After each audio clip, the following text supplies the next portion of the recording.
times. Quick little testimony.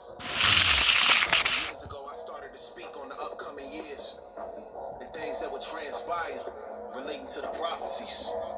Things that will soon come to pass in the book of Daniel relating to Hamashiach's return and the children of Israel in Jacob's trouble. I did not expect certain things to transpire this soon. We 2 years in after 2020, and look where we at. We close. Blood on my hands if I don't speak. If we don't want the sheep, how they go? Father praise. That's not what I meant to do. Shalom, fam. Shalom. Praying all is well. Let's get it. Missed y'all. Relating to the prophecies. Things that will soon come to pass in the book of Daniel relating to Hamashiach's return and the children of Israel in Jacob's trouble. I did not expect certain things to transpire this soon. We 2 years in after 2020, and look where we at. We close. Shalom, Bruder TJ. Shantae, what's up, big sis? Big Bruder, Mad Bear, everybody coming in. Shalom, shalom. Get ready for what's coming on this earth. Contraction's getting closer. She giving birth. The water broke. Somebody get the nurse. Keep your head on the swivel. Stay alert. Cause judgment is coming to this earth. New day, same message, secret penance. Something's coming. I don't know when, but I can feel it. This the Bruder Cole, shalom, big Bruder. Can you hear it? Don't hit that snooze button. You don't know who's coming. You rejected, that's on you. I'm still gonna sow a seed. Rise up, hold your head up, cause you royalty. This ain't the time to be slacking, it's time to get active. Ain't no half stepping, the word is your last weapon. Blood on my hands if I don't speak. If we don't want the sheep, how they gon' know? Gotta tell our people stay alert. Get ready for what's coming on this earth. Contractions getting close. Yeah, shalom, my honorable sis, SJ. Shalom, shalom, Barakataya.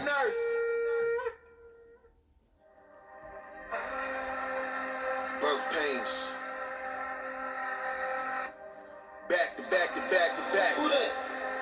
The lines on the keys. It's about to erupt.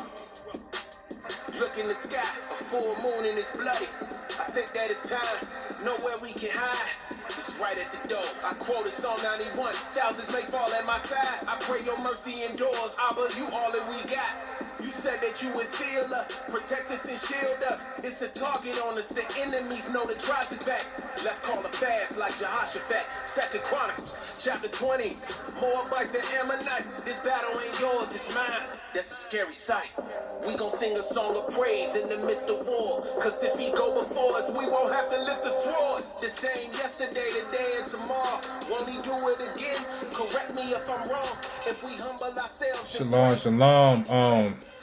As I'm reading over my notes, we're gonna start off in Psalms 119. That's the first insert we're gonna jump into as I get my voice back together.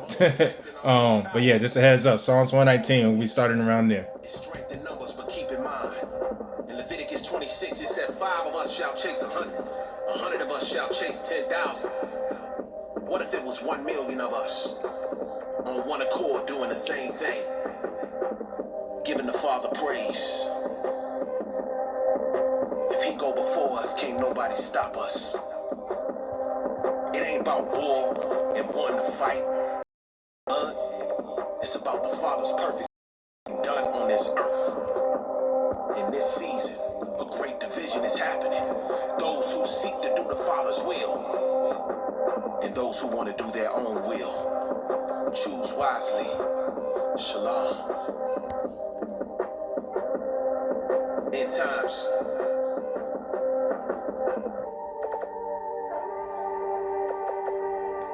All right, that's the one. You know, we could do our three. We do our three.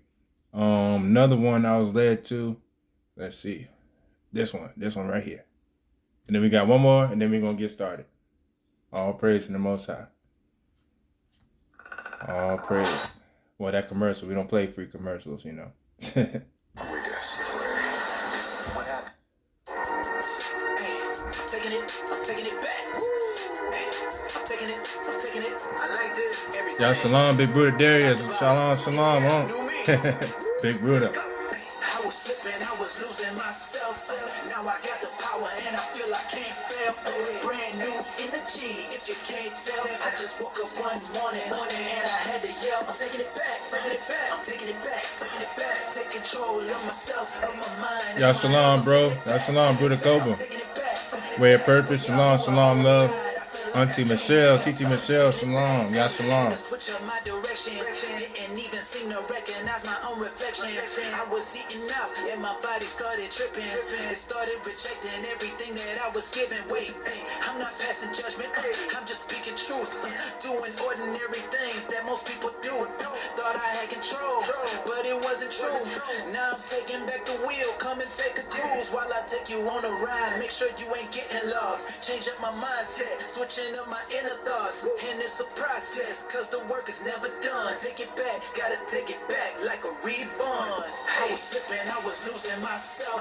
Now I got the power and I feel I can't fail. Brand new. Teflon, shalom, shalom. I just woke up one morning and I had to yell. I'm taking it back, taking it back. I'm taking it back, taking it back. Take control of myself, of my mind and my health. I'm taking it back, taking it back. I'm taking it back, taking it back. With y'all who are on my side, I feel like I can't fail. All this money I'm spending got me going to debt. Lately I've been stressed. My life is a mess. Now I'm taking it back. I just gotta reset. Full speed ahead, changing quicker than a Corvette. Aiming to improve, a whole new attitude. Waking up, eating right, keeps me in a good mood. Shaking off the negative, that's what I'm gonna do.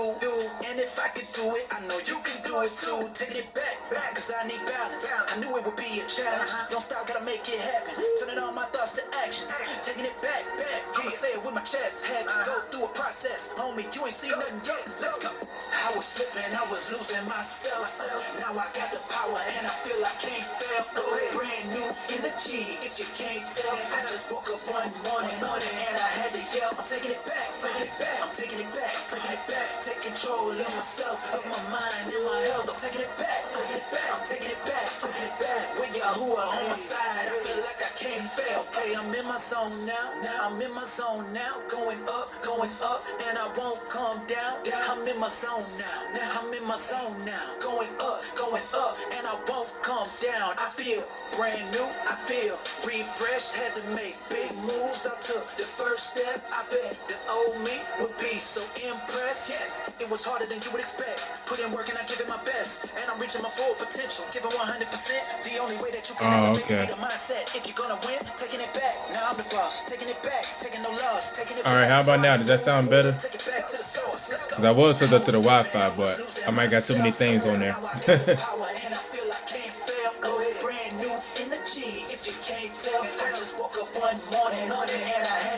taking it back, taking it back. I'm taking it back, taking it back. Take control of myself, of my mind and my health. I'm taking it back, taking it back. I'm taking it back, taking it back. With y'all who are on my side, I feel like I can't fail. It's all me, my mind, my finances, my health, everything. I'm taking back control. Shalom, both servants. Shalom, bro. Ruda, what's going on? We gonna play one last one just to get in the vibe of the lesson today.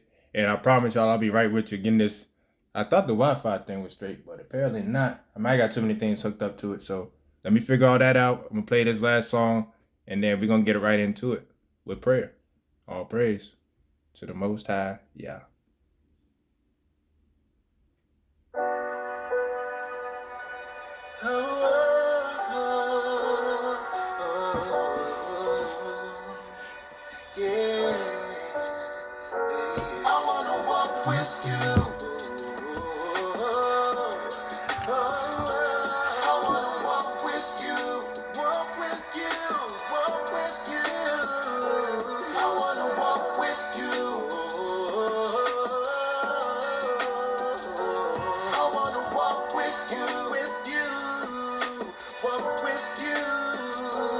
Every step I take, I'm never alone. No. You're the voice that leads me when I'm far from home. In the highs and the lows, through the night and the day. Yahuwah, you're the light that shows me the way.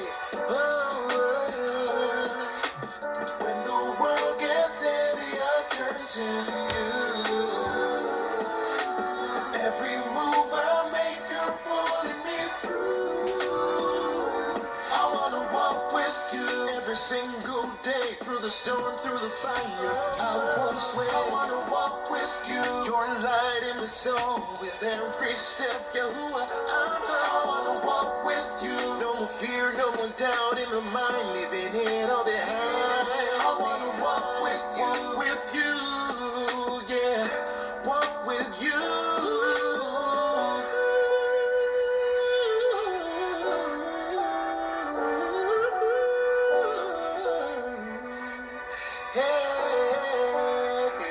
The world was trying to pull me off my grind, but the truth is a peace I always find. Shalom, P. What's going on, big bro? Nice to see you in here, man. My heart on the line. I'm walking with you now, right on time. When the world gets heavy, I turn to you. Every move I make, you're pulling me through. I wanna walk with you every single day, through the storm, through the fire. I won't swear. I wanna walk with you. Your light in my soul, with every step, Yahuwah. I wanna walk with you. No more fear, no more doubt in the mind, leaving it all behind. I wanna walk with you, with you. Aman. Shalom, fam. Shalom. Let's get into it. Praise y'all. Missed y'all the last couple weeks. I've been let's see. Was it the week before last? I was doing the moving thing, was moving into this place. Praise y'all for the seclusion and the movement through humility, right? Because that's what we're focusing on today. And after that, last week I had a family emergency. Praise y'all, everything's all fine with that. Little baby Bruder's all right. So this week is going to be a complete different direction, as you see. We're going to be talking about the authority in humility. As we get back on track, get back in the groove of things. Again, missed y'all. Well, first let's start in prayer. That's proper. Yahweh, we come before you today yet again just to say Tada Abba for another Brak Yom, another blessed Yom that we're grateful to come see and fellowship and be together in your will and your way. No matter what it is that you send us through, may you remember that it's humility in Garshan that we're going to talk about today that was birthed before the Exodus. The circumcision of the proper humility is required to move, and you will move us because every time you look upon us, essentially you are moving us. And as we are humble, the adjective of humility, so that way we're able to move and be able to hear your voice and your way through everything we go through. All praise to you. We want to say Tada Abba for the safety, for the bringing together, the coming together of your people yet again for another great Bible study as we sit in fellowship, chime in what Ravak has as you send Ravak to work through all of us, not just I, but all of us as ministers of your will and your way and your word. It's in your sham and your authority. Asham Yahava, Asham Yahashphai, Asham Ravak HaKodash, Aman, and Aman. All right, fam. So, I don't know how many people saw the post, but when I missed the first one, we're going to talk about Jasher. We were going to hit into Jasher chapter 1-6, and kind of talk about things. But as we hold on to points in life, right, and we try to move through different other points of life, there's new lessons, there's new things to talk about. Even though we're trying to hold on to that point, it's great to hold on to, but Ravak led. We're going somewhere else today. But just a few things that I noticed from Jasher or Yashar that I was going to talk about, kind of go over them real quick. Still hit it, if you had anything you want to chime in at the end, still chime in at the end. We're still going to have plenty. I don't know how long this is going to go, honestly. We're kind of freestyling it, just to keep it a buck. There's order, there's process to it, right? But we're just making sure that we're not doing this watered down thing anymore, right? We're getting the whole scroll. When we speak of these things that happen in the scrolls, that we could include everything in there, right? We include all the background stories that's going on, not just the overview of things, right? We were talking about that with Shantae's live yesterday, and how they're going through Maccabees, the Maccabean, the patois, and the difference in the English and everything like that. You know, excited to see where that goes. Just saying, hint, hint. But from Jasher, right? What I saw from that, you know, of course, the same that correlates with Genesis or the genesis, the genealogy of a group of people, right? From the beginning of time, there was darkness, right? There were gases that were being heated up and cooled to form waters, right? There was an enlightenment of darkness and light separation. There was a require or a firmament, as they say now, sent in or created to divide the enlightenment, to divide the waters of above and the waters of beneath. So from that gases being heated up in the beginning, you know, to them being cooled down, that's how you get the water. The enlightenment, the darkness from the light, a knowledge of things, knowledge of difference created there, the require or the firmament to separate the waters of above from the waters of beneath, right? He called the waters to be gathered together in one place, underwater, aka the volcanic underground volcano type ordeal type thing, if you could visualize that. Basically underwater geysers or things like that of that nature that shoots up the land, that settles in, much how we get islands today. Example, Puerto Rico, same thing, how that kind of happened. We can kind of see definitely how things started from the beginning, right?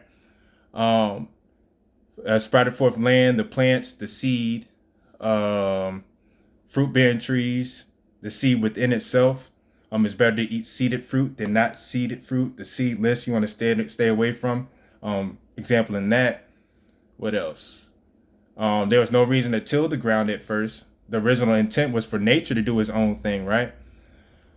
The lights in the require or the lights in the firmament to give light upon the earth. The greater to rule the day, the lesser to rule the night. The sun knowing its setting, the moon knowing its interchanging its movements, its phases for the seasons. They both work together. Sun with the moon, moon with the sun. Things of that nature, right? So we get from the creation where it's perfect to where the curse comes in, right?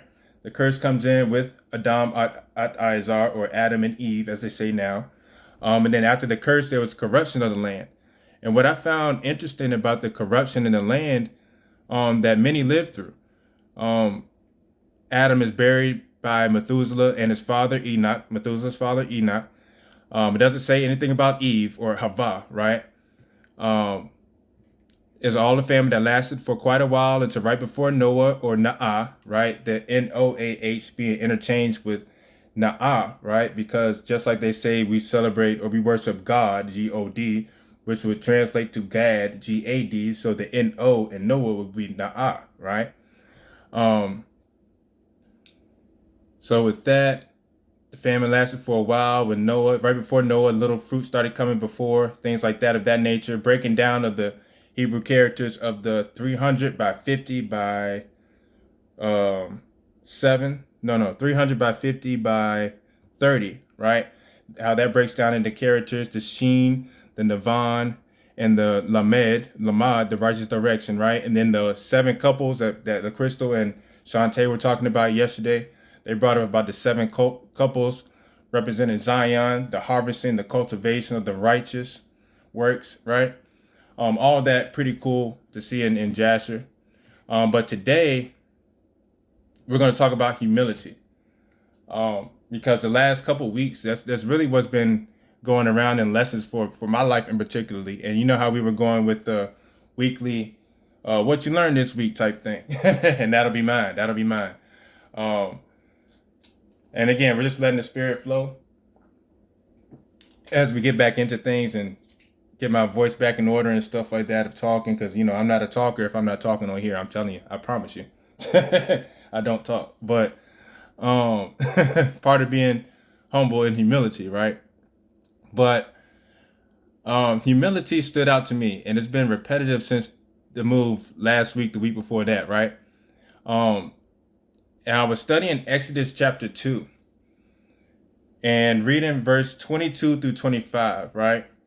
That's where I was studying when it talks about It says, and she bare him a son, and he called his name Gershom, right? For he said, I have been a stranger in a strange land, and it came to pass in the process of time that the king of Kemet moved on, etc., etc., etc. So it started making me think about the humility and the correlation in the process of time, and how Gershom was birthed right before the Exodus. So breaking down Gershom, right? Gaimal, Resh, Sheen, Mem, right? That first character being Gaimal, humility, right before the Exodus. There was a circumcision of humility of Gershom that had to happen before the Exodus as well. I noticed that. Um, and that's what kind of got me on track with all this, because it made me think that he moves you forward by your humility, right? The more humble being the adjective of humility, the more humble you are, the more you move forward, right? Am I going in and out pretty bad, or is it, how is it? I'm not sure if you got to scroll out, come back in. I'm not sure. I was on the Wi-Fi, but then I took that off. Um, let's see. All right, give me 1 second. Let me try this.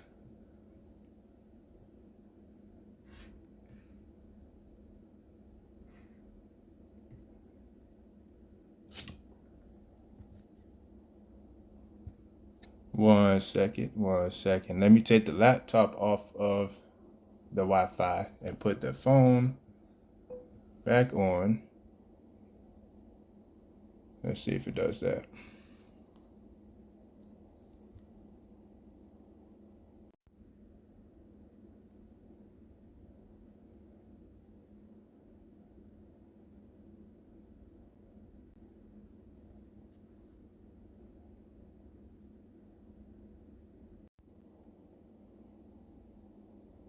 All right, how about now? Yeah, prayers up for that, because y'all know how things be going. um, I put it on the Wi-Fi. Took it off the other one. How's that? Is that better?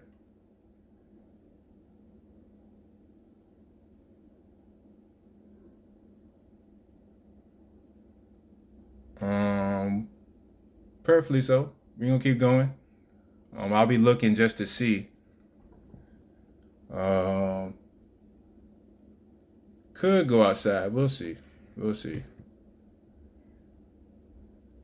But we're gonna keep going. TikTok interruption. Yeah, pretty much.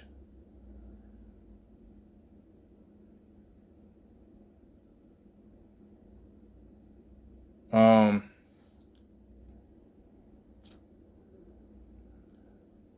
let's see. I'm gonna keep going. Just let me know. I'll be paying attention. But yeah, it's saying unstable connection, but I got a green light. Yeah, we're gonna push on through. We're gonna push on through. I'm on con with the TJ. Um, let's start a little back, right? So humility. Um,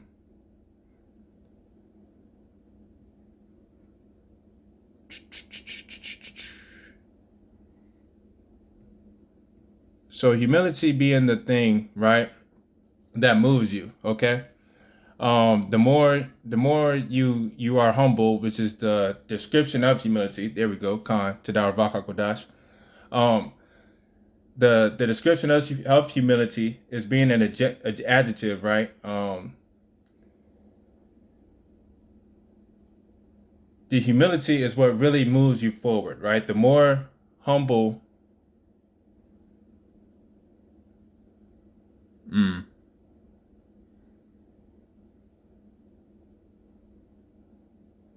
every couple of words. I'm not too sure. I'm not too sure. Yeah. But humility. The more you move forward, the more you learn. The greater you become. Don't be distracted by your greatness. In humility, there are others that need your help. I don't know. That's gonna kind of bother me. I don't know if I should. I could go outside. Let's see.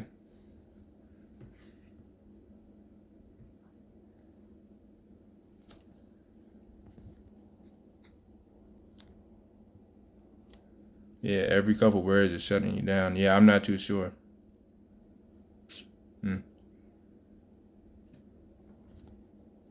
Because right now the phone is the only thing on the Wi-Fi. That's the thing. That's what I don't get. But yeah, we're gonna keep going. We're gonna keep going. Um,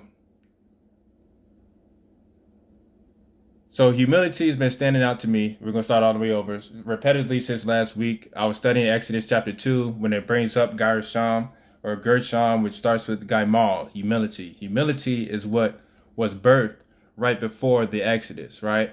Right before the releasing of bondage. There had to be a birthing of humility. Humility was also circumcised, right? Right before the Exodus. Remember, Raval or Rual was the one that you find out in Jasher was the one that went against Moses and the custom of the covenant to circumcise. This was something that was agreed upon by Zipporah, by only who she would listen to, which would be Moshe. Moshe or Moses, the only one that he would listen to would be, or even give a thought of day to, would be Raval or Rual, right? The father of Zipporah. So, he was a priest in Midian. We'll get to that later on, right? But before the Exodus, there was a birthing of humility. That's what really started off, right? Okay, clearer now. Yeah, we'll keep going with this. Just let me know. I could restart it, but we're gonna keep going. We're gonna keep going. All right, yeah. The more humble you are, right, the more powerful you are, and the more powerful your strike is. It's not all about how big and bold you carry yourself, but it's more about how your humility would be the thing that's seen. Your humility is where your strike is more powerfully felt at, right?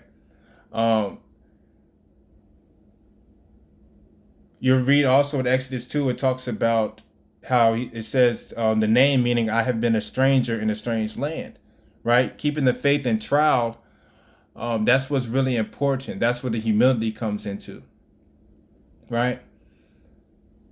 Sometimes we had to turn down the music so that way we could see better. I was thinking about that too. And it makes sense though, even though when you write it down, it doesn't really make sense. Why turn something down so you can see better, right? All right, praise Yah, praise Yah. The research suggested that lowering the music, right, mimics a subconscious brain response that influences you back to the vision, right? Exactly. Turn down the background noise to hear clearly. Exactly.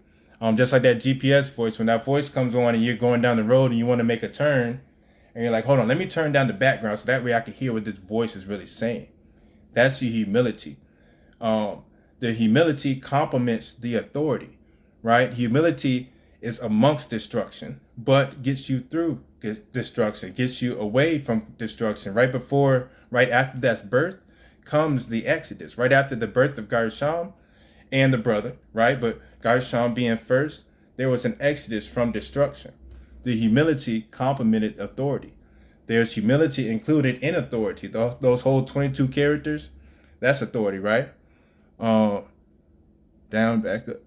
Yep. Humility complements authority. See? Reminds me of turning the music down to back up.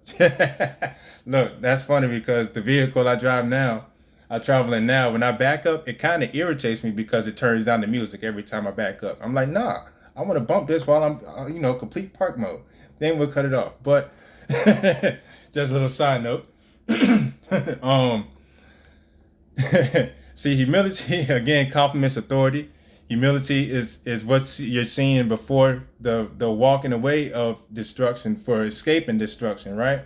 Because if you're not humble, if you're not showing humility, you're not going to be able to know how to move. You're getting hit with this and this and this and this. It takes your humility that tells you, hold on, wait a minute. Let me check out what's really going on. Then you could hear the voice. Then you could defend yourself. But first comes humility. Humility is what Moses traveled with all through before we even get through. Like the whole chapter 2 in Jasher Yashar goes from chapter 68 in Jasher to about chapter 79. That's how much is missed out of that chapter 2 of Exodus, just chapter 2. Before he gets to the burning bush, right? That's something we'll see later on too. But we got to have a full understanding of humility while in bondage or in the land of captivity, right? Humility will keep you in the place where things are thrown at you, right? But they won't really hit you because they don't really know where you are in your walk. Think about it. If you're humble, humility before access, Allah speak Kamal Dalit. Okay, y'all heard that one. Humility before access to the door, the Dalit, the Allah Ba'ait Kamal Dalit. Come on now, the 22 characters, all in authority, they really do, as you witness, work hand in hand with each other. That's why it's important to go through it. We're going to read Psalms 119 for where Guy Maul is talked about as well, right? That when you're in the land of your captivity, as we are now, and that the authorities try to throw stuff at us left and right as we're going down this walk, but our humility, shalom, big sis, our humility would keep us in a safe place where when things are thrown at you, they don't really hit us, because they don't really know where we are in our walk. They don't really see what we're going through. They don't really see the sacrifices that's been made because Yahweh is the Redeemer. So as long as you got that one-on-one with Yah, that's all that matters. That's what kept Moses on track in the wilderness. Although he got to the wilderness by doing something crazy, right? We're gonna get into that story too. But it was through the humility that he heard where to go, and for him to do that, for the striking down of a man, that's what I'm talking about with Moses. Think about what had to get Moses so perturbed, so angry, because him knowing the law, him coming from 2 Levitical parents, right? This is before they were bid the priesthood, right, in Leviticus, but they were still Levitical before this, right? They had to be putting in work before this, right, in order to get to that part. We kind of go hand in hand with that, right?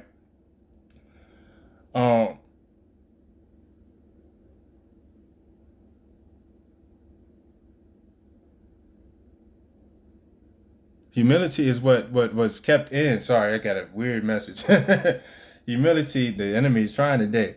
The humility is what kept Moses in the wilderness, in line, in order, for, even though after he did that wild thing, right? Playing your position. You can't have your hand on everything. That's where the humility comes into as well. I've seen that in my moving process. To get to this point, I was going through a lot. I mean, a lot through things I just didn't talk about. The ones close to me know about it, but it was just a lot I was battling with mentally, with having a big heart. We're trying to move correctly, not really knowing where to go, but seeing that the way I was moving was holding me back. That moving process is serious. And then I get to a place now where it's all love. It's all greatness, right? Exactly. Come on now. You uncover a lot that may have been swept under the rug, right? All that dust that came up off your feet might have got up under the rug a little bit, might have made it into your living situations, and you might have to work yourself through that, right? Big con, sis. I love that, right? And it made me realize a lot, but seeing that and then being here in a whole, this is really, I've been dealing with this since September of last year, right? September of last year, all the way to now. I've been dealing with this until last week, right? And I've been trying to keep positive, trying to stay in my word, still coming before y'all, still trying not to let that affect me. But then being here, I finally got that woosah, right? Finally got to that chance to look around and really see where I'm at now. And praise God that the humility kept me going through all this, even though I did want to be bump all this. I'm just going by myself. I got stuff to do, right? I still would be humble enough because I knew that it's something that Yahweh was moving me through. But first, humility had to be birthed in and circumcised, because it has to be the proper humility. I'm not going to take every hit from every way. Ain't nothing sweet, right? But You're going to make sure that you're ready for whatever. In order to be ready for whatever, you have to give the authority to Yah. That authority having humility in it. For Yahweh is all 22 characters, including Gaimal, or humility, the humbleness, right? The willingness to serve the Most High. You see how all this comes together, right? All praise to Yah.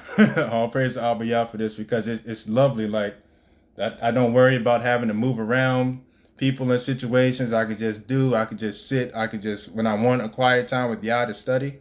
Like yesterday, I was telling, who was it? I think it was Big Bruda. I missed Big Bruda's live because I was in study mode, and I'm not used to having this much quietness in study mode. And I was in study mode for about 2-3 hours, like at least, just going. And I stopped. I looked at the time. I said, "Great day." I didn't miss Big Bruda's live, but he ended up coming on later for cooking anyway. It's great though. I'm very thankful for this place, and the humility is what helps me see this. And then as every day we go through separate things individually, the humility, the authority in humility, knowing that humility is the authority. You have to see that in order to know that, right? Because your process in time is different from the next person, right? Amen. All praise for intimacy with Yah. Because your process in time is different from the next person. Like in verse 23 of Exodus, we'll read that again, but it brings up, and it came to pass in the process of time. In the process of time, you got to see it. Either you see it now, or you see it later, or you see it by when you're trying to throw shots at somebody, because I've thrown shots at people. I'm not saying I haven't in my whole entire life. Or whether they're throwing shots at you, because not many people say they can't in their whole entire life. Something I was dealing with before this situation, right? Try to be humble and be in humility in that fact, because not everybody knows what I'm going through. Not everybody knows where I'm at in this process of time, as Yahweh has me in time, as he's working these situations. So that way, by the time we get out of time, we'll be fine, right? We already know what we had to know. We've already been through the lessons we had to be through or go through in order to be willing of that glorified place and that glorified body when we are called. Amen. It all goes together. Like once you get that 1-2 down, like that dancing, that 1-2, like once you get that 1-2 down, it's not easy, but it's doable, right? There's rest involved, not much, but there is some, right? As we be joking around, like we don't really get rest like that in the righteous, because as they go to and fro, so must we, right? In the spirit, when we're woken up in the middle of the night, all that, Praise Yah. I've seen, like, over lifetimes, right? I've seen people get amped up, right? And when people get amped up, and I'll be sitting there and then people be like, "How do you stay so calm?" Because I'll sit there and I'm like, well, they just amped up because they just don't see the answer yet. They just being mad and throwing fits and coming at people because they just don't see the answer yet. They can't see Yah's process because they're in time. Yah is outside of time, laughing at us. No, not laughing at us, but you know what I mean? Yah is outside of time, knowing already what's going on, while they're in time, spazzing about what's going on in front of their face. Because they can't have their hands on everything. Yahweh has a way and a purpose. They will get right with their Redeemer through their righteous intent and through their working of their own salvation. You don't have to have your hands in everything, right? A lot of people get thrown off and get to beating their chest and all that. And I'm just sitting there looking half the time like, it's just because you don't see the answer yet. You're mad because you don't see the answer. You're mad because you don't see the reason. But it's okay. Why? Because there's reason. Right? It doesn't mean it's not the Tabah work of Yah. Right? Seek out your own salvation, that part. It's the acknowledging part. It's the humility. That's what humility is. So now we really see the authority in humility, because that's what it really is. It's his will, not ours. Even though our will usually falls into his will and work, but it's his will first. Just because we don't like it doesn't mean it's not his will. Salah. I had to learn a lot of that going into this process, right?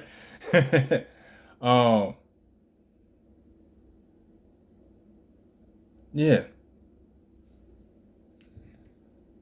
Things are taken via humility. That's the other part. That was the part I was looking for in my notes. Things are taken via humility, right? Shalom, Sister Pierce. How's it going, sis? Things are taken via humility, via the will of Yah, and things are given via humility by the will of Yah. So things are given, things are taken, but you won't understand neither way, neither end, unless you understand the authority in humility.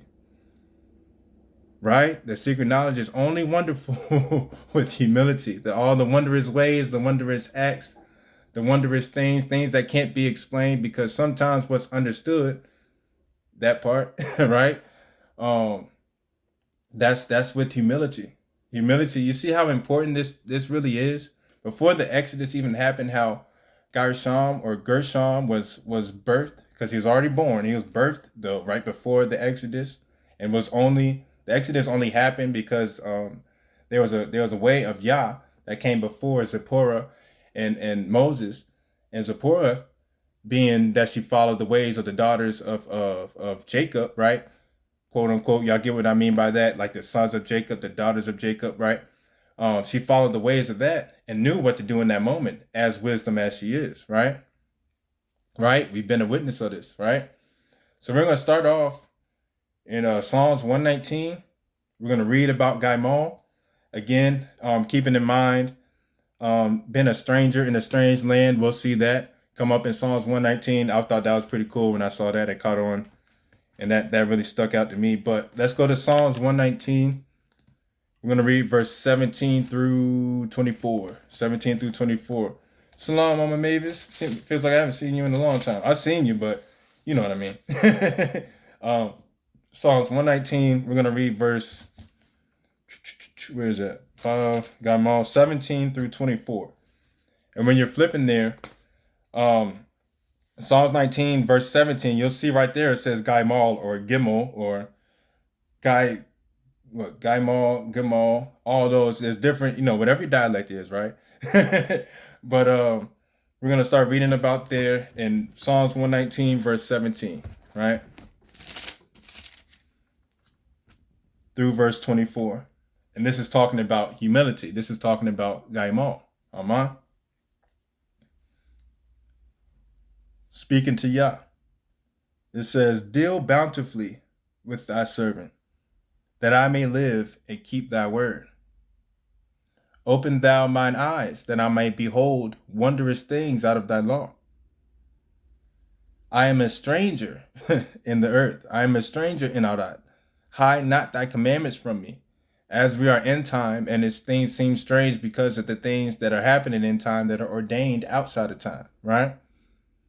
Verse 20, my soul breaketh for the longing that it hath unto thy judgments at all times. Thou hast rebuked the proud that are cursed, which do err from thy commandments. Right?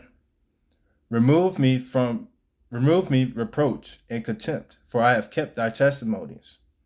Princes also did sit and speak against me, but thy servant did meditate in thy statutes and decisions. Humility. Thy testimonies also are my delight and my counselors, so that way I'm able to hear your will, your way. Humility, right? So we got the dealing of bountifully, opening of the eyes, because you're a stranger in the land, in Arad. The soul breaketh. There's a circumcision. There's a trial. There's a refining fire. Because the proud are rebuked. Those ones that stand in their way, it can't just give in to the fact that it's Yah's will over my will. That has to be and will be done. Therefore, the reproach and the contempt is removed. So that way, when the princes and the rulers of the land come against you, shalom, Sister Taylor, shalom, sis.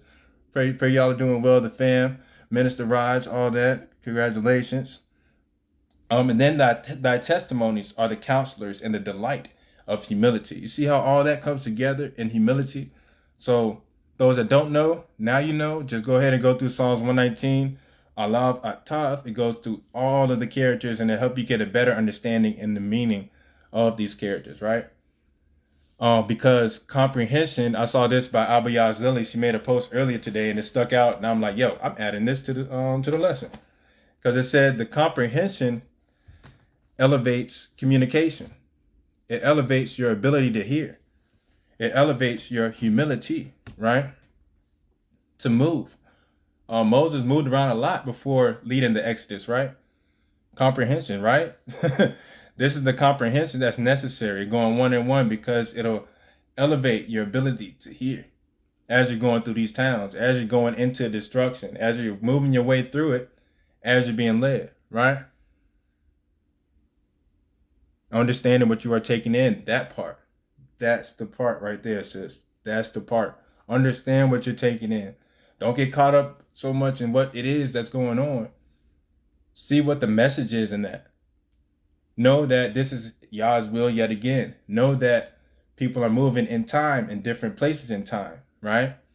Know that Yahweh has reasons and ways. He is their redeemer. He is the one that is in tune with them in their own salvation. There's an intimacy with a person in Yah that you're not always going to be able to see, right?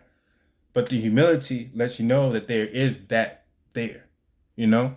It'll help you get by things, it'll help you get through things as you're, bold in your humility, right?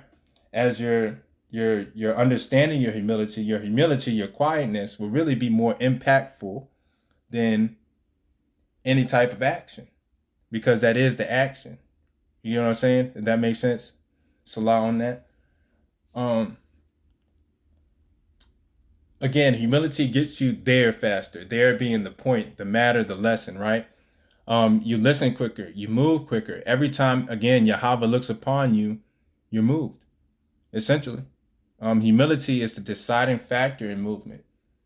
Humility keeps my personal, my personal testimony. Humility keeps my worship unaffected by the land of captivity. No matter how these evil spirits are affecting the minds of people that have a little bit weaker spirit of resistance when it comes to evil things, my worship is not affected because of humility. I don't take nothing personal. There's just a personal thing that person is going through. There's a meaning of not nicely, not my problem. You know what I mean? I'm here for you, but that's something you got to work out with Yah. Yah already told me where I'm going over here with this. I'm fine, but you need to work on something over there, right? It's amplified with humility. That part, it is amplified with humility. Then comes the comprehension. Then everybody get along. You know what I mean?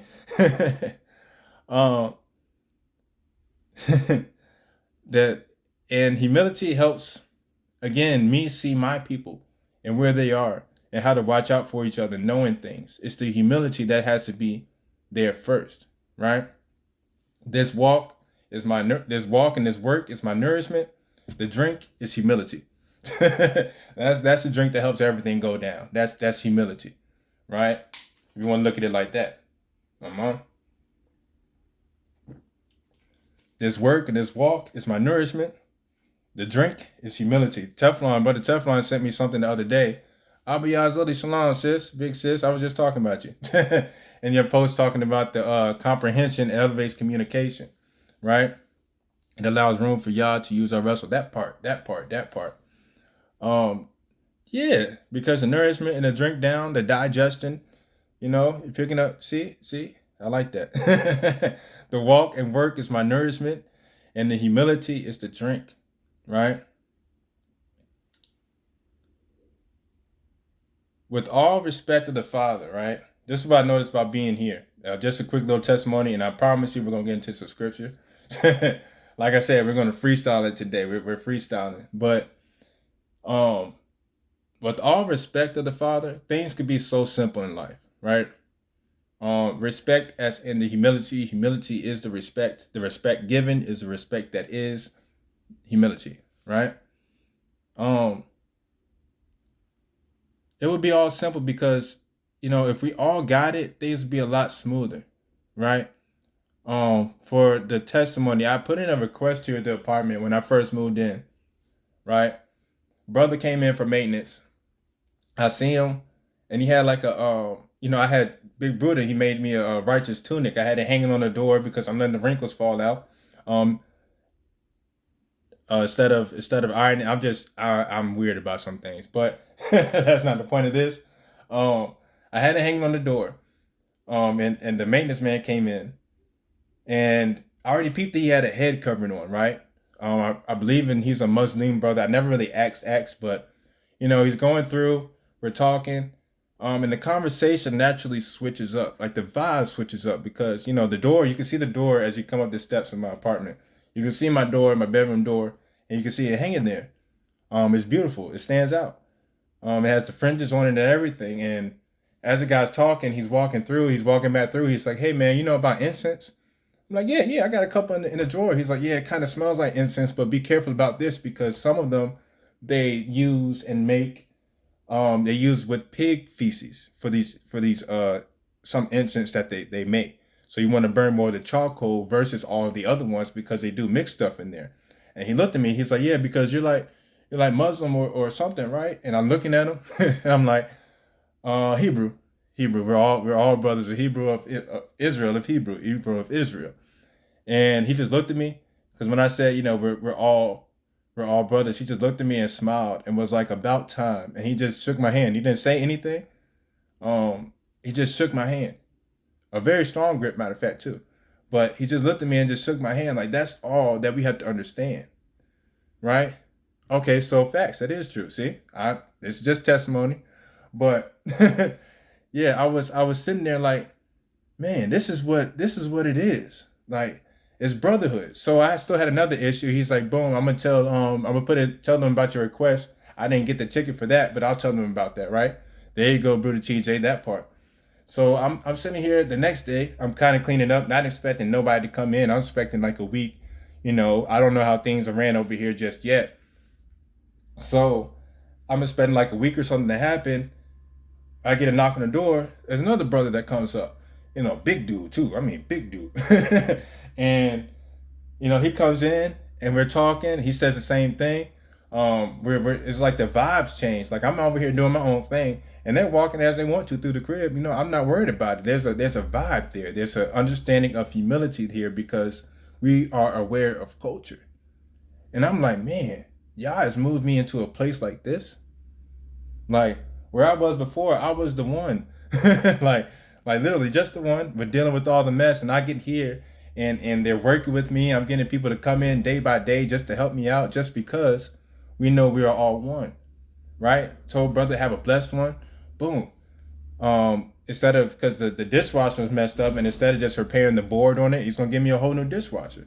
Like that's what I'm talking about. All praise to Yah. Like this is the humility. That's what I'm saying. The humility has been coming up like constantly, and I'm like, well, everybody talking about it, so I guess we gotta talk about it, right? And then the study in the Exodus chapter 2 came up with that with Gershom. I was just like, I never really caught or really thought about it honestly. That first character, humility, and the timing of that versus the Exodus, right? Before he even saw the burning bush, the law of two witnesses, right? Before even all that, there was a birthing of humility and authority in destruction to be the head. You know what I'm saying? It's awesome. It's awesome. But now we get to the scripture, right? Now we get to the scripture. In order to maintain faith, in order to be faithful anyway. Shalom, Priscilla. Shalom, sis. How's it going, sis? But humility must be at the forefront. Because remember, they're in a time where worship is kind of not hard, but there's a lot of other things that are being worshipped outside of what's really going on, right? So there's a humility in that and a humbleness in that, knowing as bold as we are that we're in captivity right now. And that was something that was known. So it's something that is not just because Gershom was birthed, but it's an emphasis on that before the releasing and before the Exodus is what really stuck out to me in my studies, right? Slakia. So we're going to go to Exodus chapter 2, and we're going to start reading there. So if you want to flip to Exodus chapter 2, if you have your Apocrypha, this part starts about chapter 60, what I put, 68.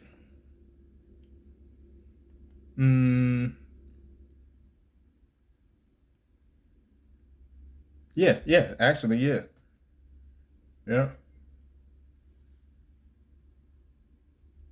Yeah, it might be lagging and freezing here and there, Mama Mavis, so you might have to go out and come back in.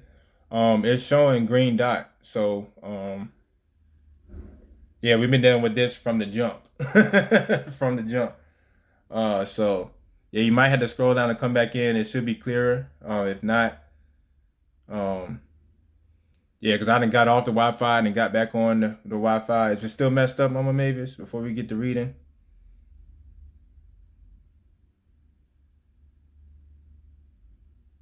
Yeah,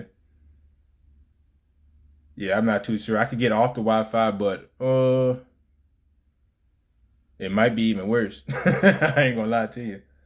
Um,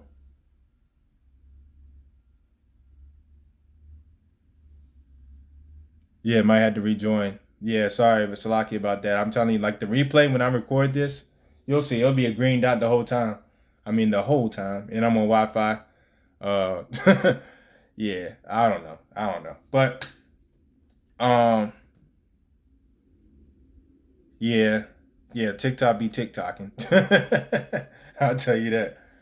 Um,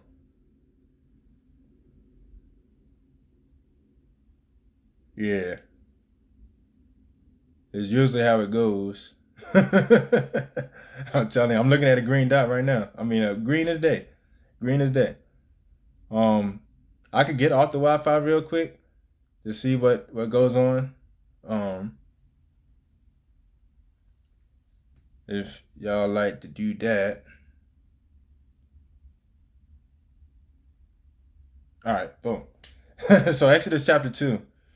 We're gonna keep going. Exodus chapter 2. It starts with it saying there was a man of the house of Levi and took a wife, a daughter of Levi, right? So now we're talking about Levitical priesthood through and through, right? Before the bid or the charge of the Levites being the priesthood, that means the Levites had to be pretty well in this work, right? We could definitely say that. Miriam was a prophetess, as it shows in chapter 68. Aaron was yet another, spoke out against things, them being older, Moses not being born yet. So already in the law, in the workings, in the ways of the Most High, right? Levitical through and through, understanding the laws, knowing what the times were, what could be expected, what could happen.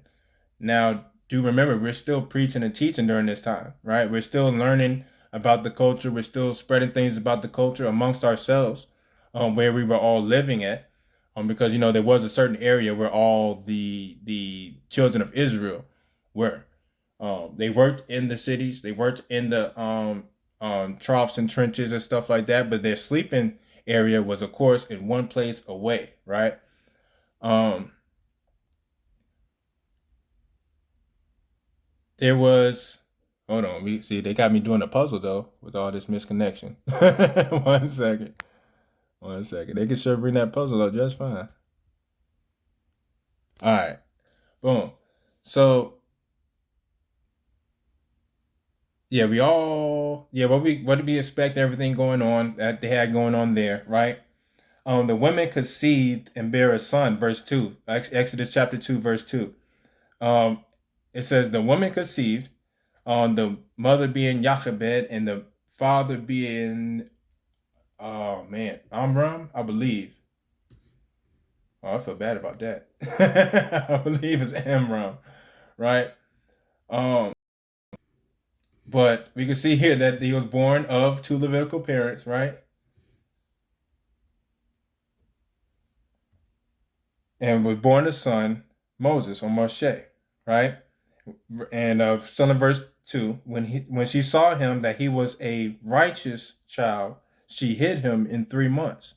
So after 3 months of being born, right, she hid him in 3 months, right? Or well, kept it away from him being born for 3 months. Sorry, Salakia, right? Verse 3. When she could no longer hide him, or when she could not longer hide him, she took for him an ark of bulrushes, right? And daubed it with slime and with pitch, and put the child therein, and she laid it in the flags or in the reeds, right, by the river's brink, right? So these flags or these reeds, remember we didn't cross the Red Sea, we crossed the Sea of Reeds, the Reed Sea. So you could kind of see and think about what the terrain had to be and where they actually went through on the departure in the parting of the Red Sea. Or sorry, the Reed Sea. Right? Verse 4. And his sister stood afar off to wit or to know what would be done to him. So right now we have Levitical mother, Levitical father, have a Levitical son, right? To kind of forego and show that it's the priesthood, it's the laws, statutes, and commandments that will lead you out of captivity. You see? So again, his sister stood afar off in the brush to watch and see what happened to her brother, right?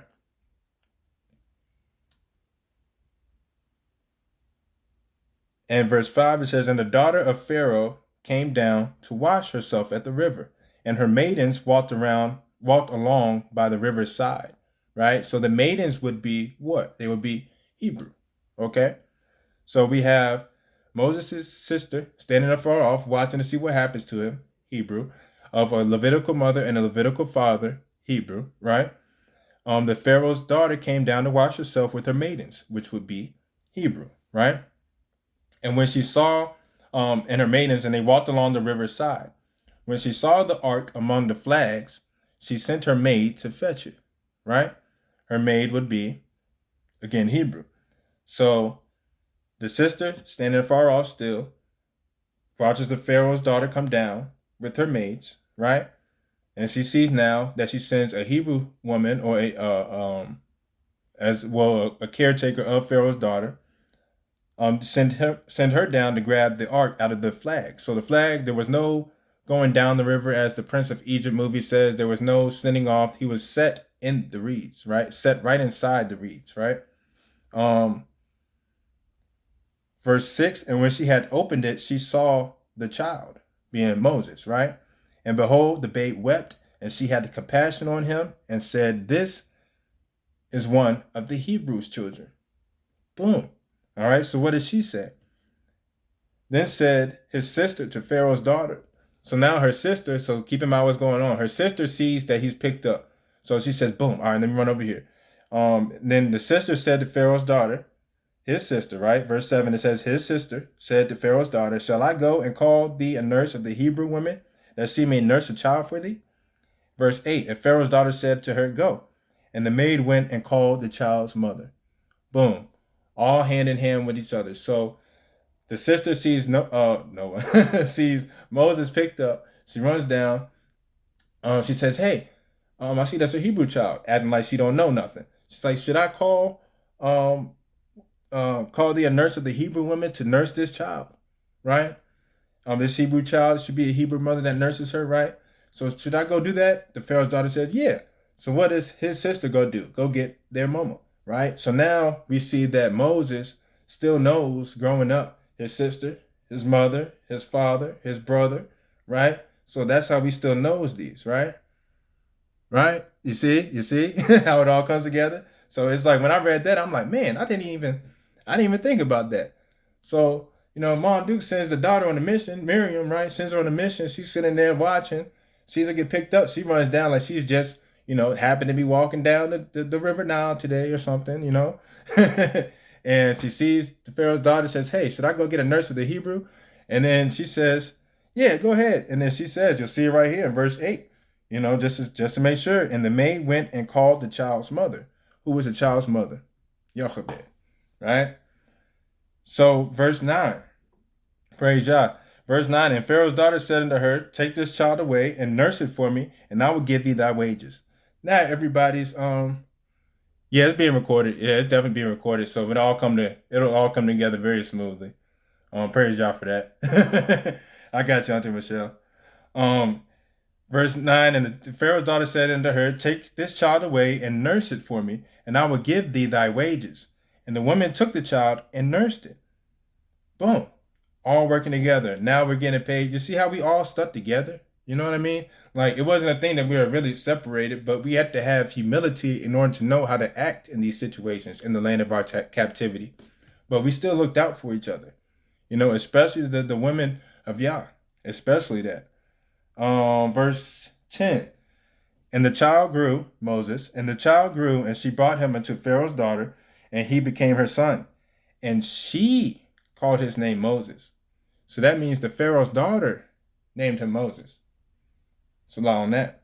And the child grew, verse 10, and she brought him unto Pharaoh's daughter, and he became her son. And she called his name Moses, and she said, because I drew him out of the water. Right?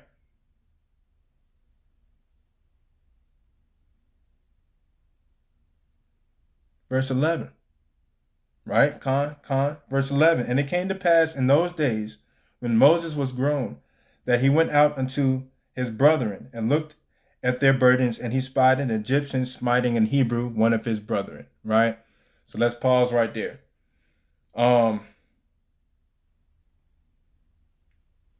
Let's see. So in Jasher, so we go over here to Jasher. I'm on. This is chapter 71 in Jasher where this picks up here. So Jasher. Well, first off, too, Moses. No. We're past that.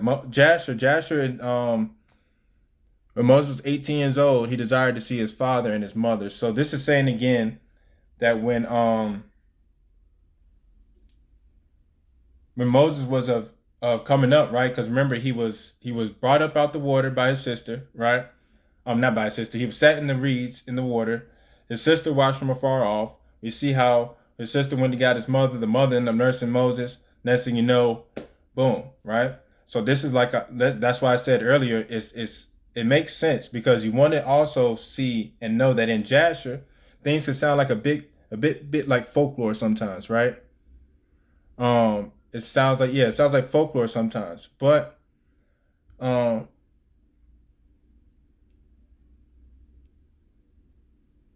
but you got to make sure that you go through things and really check and see what it is that's really going on, right? So we could see that this is likely to be true that Moses was going to visit his parents before this striking down of the Egyptian man, right? Because it was Kemet at first, called Egypt later on by conquerors. But this is Kemet, right? Speak live, that part. So when we see that Moses is going to visit his parents, this is when the striking down of a man comes into play, right? We can actually read chapter 71. What time are we? 109. Yeah, we can do that. So we're going to jump into Jasher 71. We're going to read that real quick for a little bit, right? So Jasher 71, we're going to jump in right there. If you want to flip there, if you have a chance. If not, that's fine. This is all still recorded at the end of the day. But Jasher chapter 71, it says, and when Moses was 18 years old, he desired to see his father and mother, and he went to them to Goshen, right? This is where the Israelites would have been living, right? So we could see where he's going. He would have visited often. He would have seen his people often. So when he sees, and when he sees this happening in the place, right, where the sons of Israel were engaged in work, right, he observed their burdens. He saw the Egyptian striking one of his Hebrew brothers. And when the man who was beaten saw Moses, he ran to him for help. For the man Moses was greatly respected in the house of Pharaoh, right? So we have an Egyptian around the area of the Israelites, right? So the Egyptian does something crazy enough. You can read it in 71. I'm not going to read it for TikTok purposes, right? Not going to make it worse than what it already is. But there's an Egyptian man does something crazy to the Israelite, to our brother, to the Hebrew. He sees Moses walking down. He sees Moses. Oh, bam, he's Hebrew, and he got some garments of the Egyptian court. Maybe we should go, or the combatant court. Maybe we should go ahead and he'll be able to help me for sure, right? So he sees him, says, great day, praise Yah. Hey, brother, this dude did such and such, right? Moses goes over. I'm going to summarize it now. Moses goes over, sees what's going on, hears what's going on, gets angry as all get out, and strikes the man down, right? Strikes the man down, buries him, goes on to continue to visit his parents, goes back to the court of Kemet in Egypt, where the Pharaoh is, and goes back to rest there. And remember also as well, Pharaoh. When you see Pharaoh in studies, Pharaoh is just a title, right? It could be many different names, but Pharaoh being the position. So it depends on where you're at reading about Pharaoh is who the Pharaoh is at that time. Just a little insert right there, right? So Moses goes back. It comes out the next day. And he's going back out to visit his people, right? Because he's in the court, but he's not of it. Salah. He goes back to visit his people, sees what's going on, sees somebody else quarreling. And he's like, yo, chill out. What you doing? Basically. And they say, hey, who made you the judge and prince over us? Just because you of us and wear that those garments of the court that's ruling us in our captivity don't mean that you're the prince or judge over us. What you gonna do? Strike down somebody else? Moses says, man. So word's getting around town.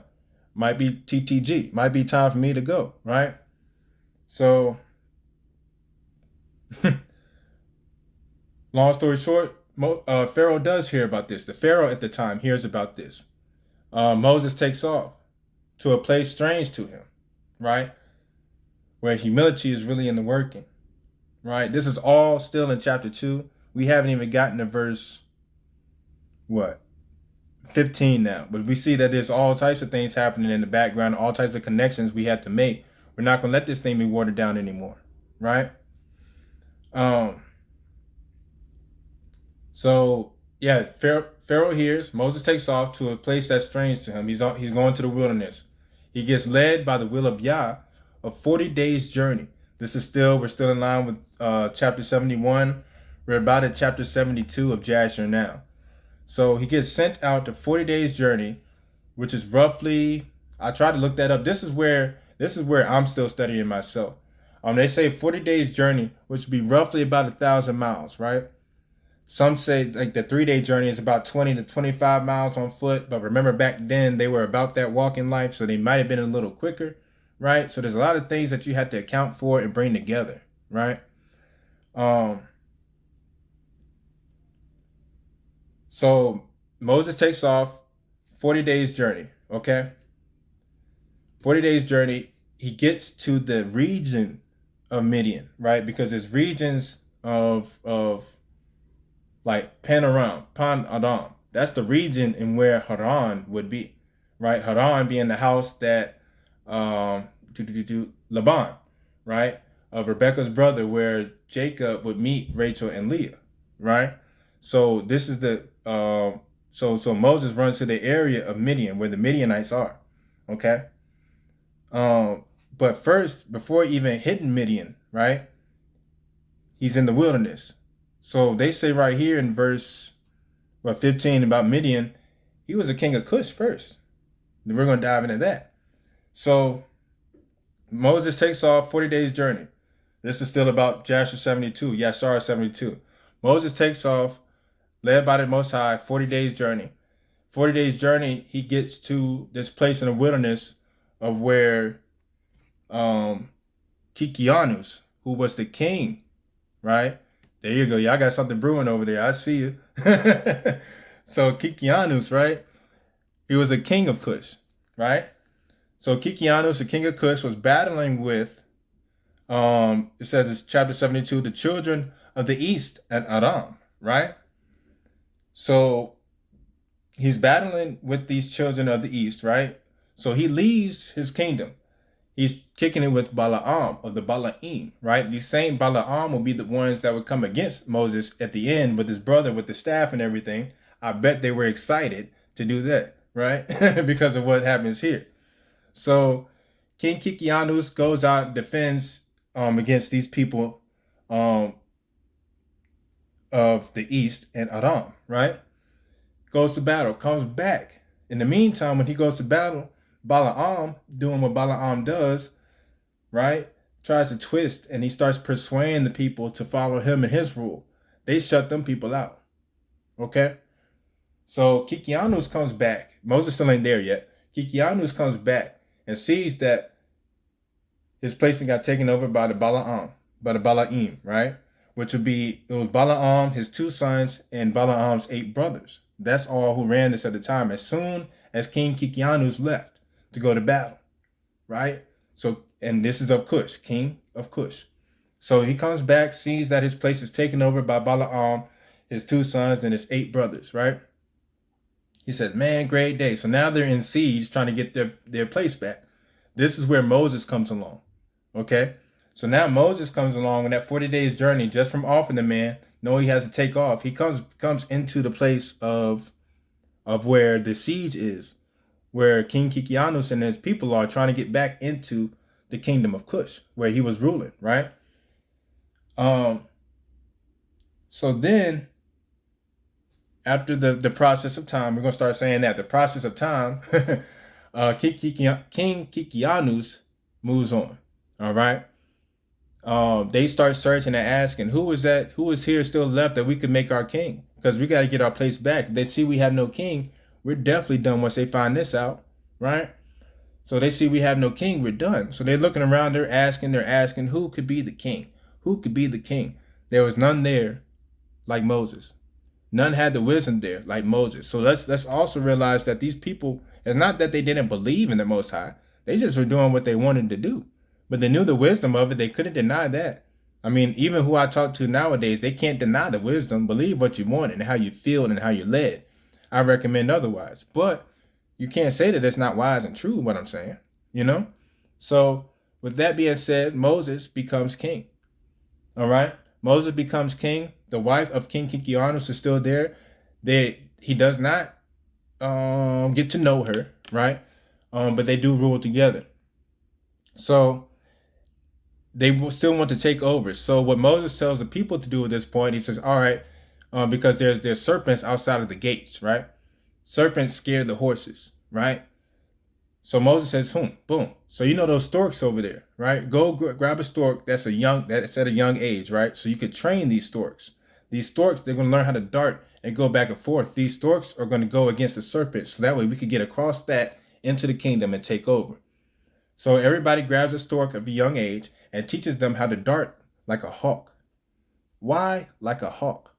Because when a hawk dives in on its prey, it could dive in at least 120 miles per hour. So when they're going against these serpents with these heads that are kind of quick, those storks had to be quick enough to get these serpents, right? So teach them how to dart like a hawk. They'd be quick enough to attack these serpents. We could go right on in. Boom, bam, they do that. That happens. They get through. Moses does his thing. Boom, king of Cush. Okay? That's again chapter 72. And on to 73. A little bit into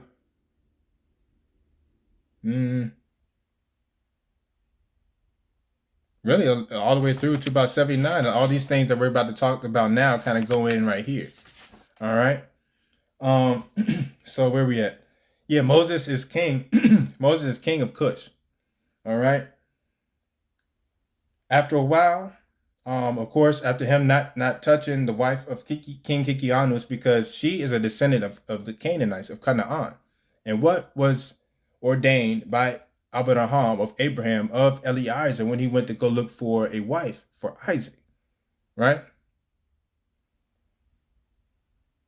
He said that he had to go for someone that was not of the lineage of the Canaanites. So this still being the same thing, same rule still applied, Levitical. He says, I definitely can't do that because great-grandfather Abraham said not to do that.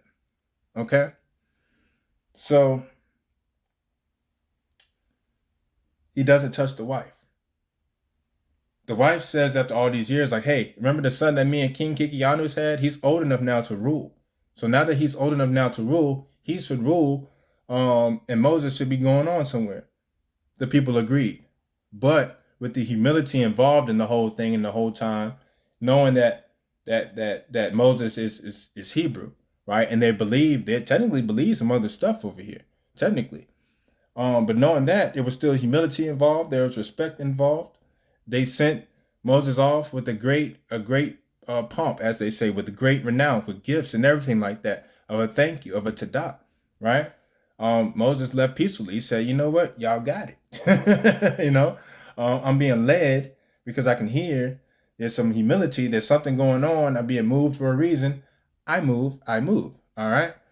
So boom, he moves from there. Now he gets to Midian. Right now he gets to the region of Midian. Okay.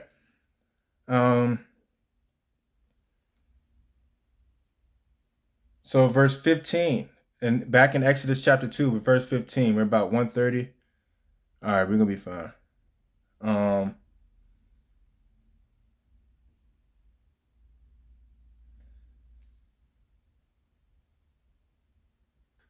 So verse 15, it says, yeah, y'all kind of make me want to go out the Wi-Fi now. We're about at the end of it anyway, just about, but yeah, I'm not too sure. Is that for everybody? I don't think it's for everybody like that. Maybe, I don't know. Might be the reception, because TikTok gives me some hard times a lot too. It does. Especially when I'm trying to watch somebody else's live and stuff. I have to go out and come in eventually and stuff like that. But we're gonna keep going. Verse 15, Exodus chapter 2. It says, now when Pharaoh heard this, talking about Moses, what he did, he sought to slay Moses, but Moses fled from the face of Pharaoh, dwelt in the land of Midian. Now he's in Midian, right? He sat down by a well. Verse 16, now the priest of Midian had 7 daughters. They came and drew water and filled the troughs to water their father's flock. Verse 17, and the shepherds came and drove them away, but Moses stood up and helped them and watered their flock.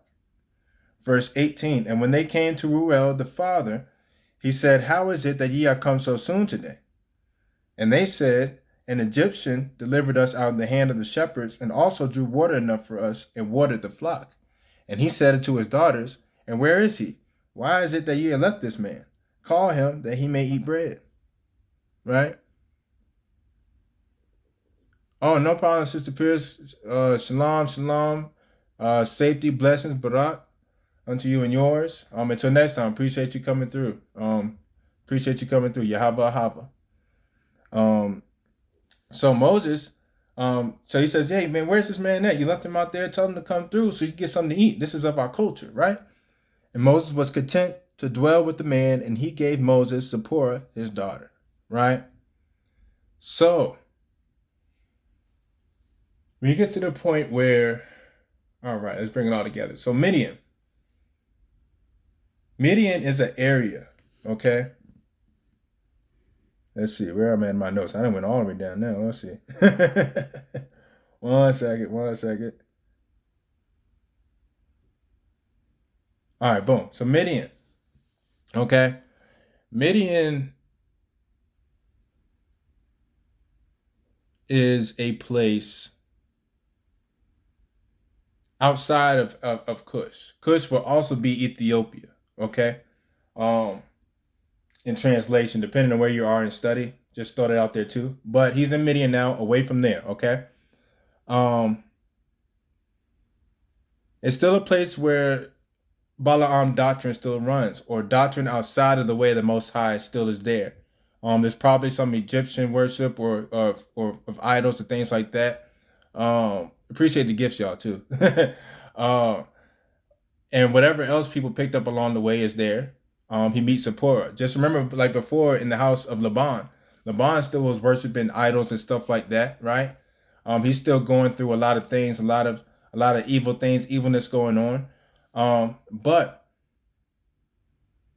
the Midianites are descendants of Abraham. You can research up it and see that, right? So unlike many in the area, Reuel does believe in the Most High. Now, as we said before, he does not agree that that Moses should have circumcised Gershom, right? That's because he didn't believe in the covenant. So we can see there that there was some difference in his belief compared to the covenant. We could think about the breaking down of his name, Reuel or Raval, U being interchanged with W, V, and U, right? Al being the Allah of Lamad, Al like of Allahayim, right? So we can see that Reuel, he is a priest. He does believe in the Most High, but his practices are different. This is where Zipporah is coming from too. Believing in the Most High, Even to the point where later on, she's the one that circumcises Gershom because she knows what this is all about before the Exodus can even happen. So we can see that Ru'al, they changed his name to Jethro. That part is debatable. But we're going to stick with Ru'al because the Jethro part, I was researching.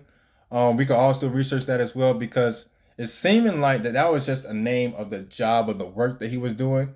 Was probably what they called it in that region. That's what I'm kind of getting around it. Not saying that that's true, just what research has showed me so far.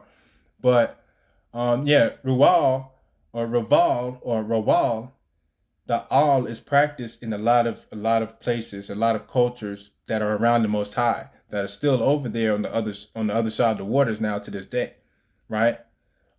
Just like they say Allah, things like that in that nature. The al part of a name was common. It's a common practice in belief of the righteous direction of the Father.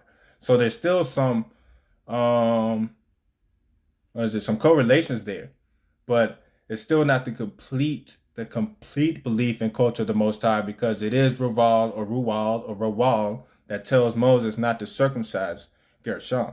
You can see that also in about Jasher 78-79 region right there. Okay. So again, Moses gets to this place where there's some wickedness still around. He's still about that life. He finds a place in the midst of this where he is able to find a place that offers him bread. There's a salah moment in that. He does come from coming out of Cush. He told him about everything that happened as well. Ruwal puts him into I want to say custody, imprisonment. Yeah, he imprisons him because he thinks that he's going to get a reward from the people of Cush, thinking that they're looking after him.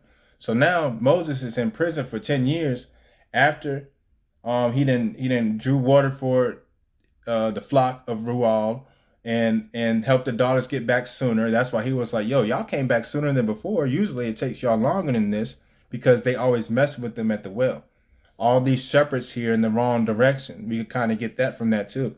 Many shepherds, many leaders of different directions, right?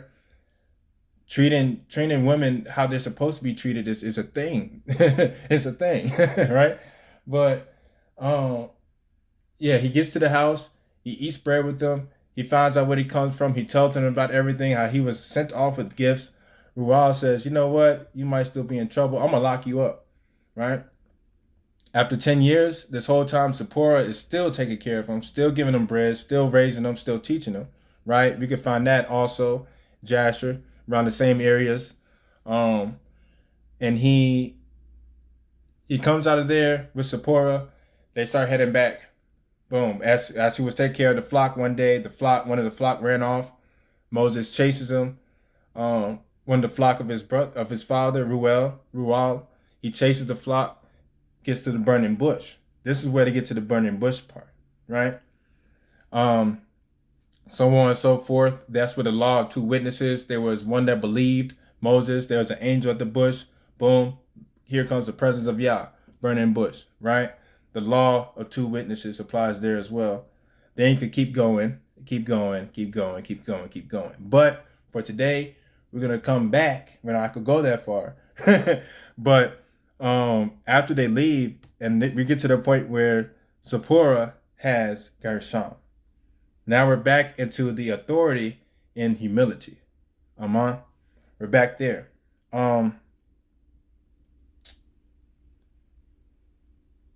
So going through all that, being humble, being in prison, showing humility, even though he knew what he did was wrong. He didn't boast about things he went through. He didn't use his power and authority for the wrong reasons in what he went through. There's a lot of authority and humility. His authority, the humility led him into authority, right? But here's where we actually talk about Gershom. Actually, Gershom, right?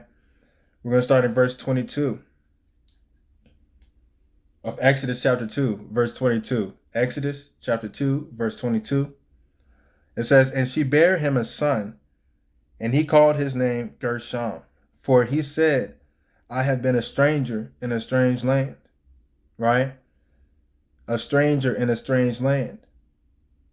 There's humility that must be at the forefront in the destruction, in the blood, water, and spirit, Gershom. Also, the image of humility, the humility of the Father, all these intertwined in humility of the name Gershom. Before Gershom, when Gershom was birthed, after that, again, we could see in chapter 3 of Exodus, that's when they start going into, and Moses gets the direction about the Exodus. And then we can also see how Zipporah, later on, chapter 4, circumcises Gershom. Everything's fine.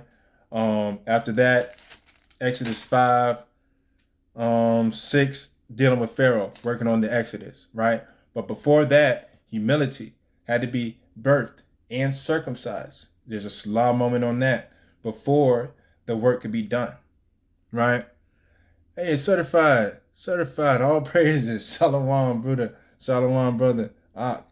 And you can see how all this comes in line, right? It's all necessary. It's all ordained. That's why when we're going through, and I won't catch every single thing, right?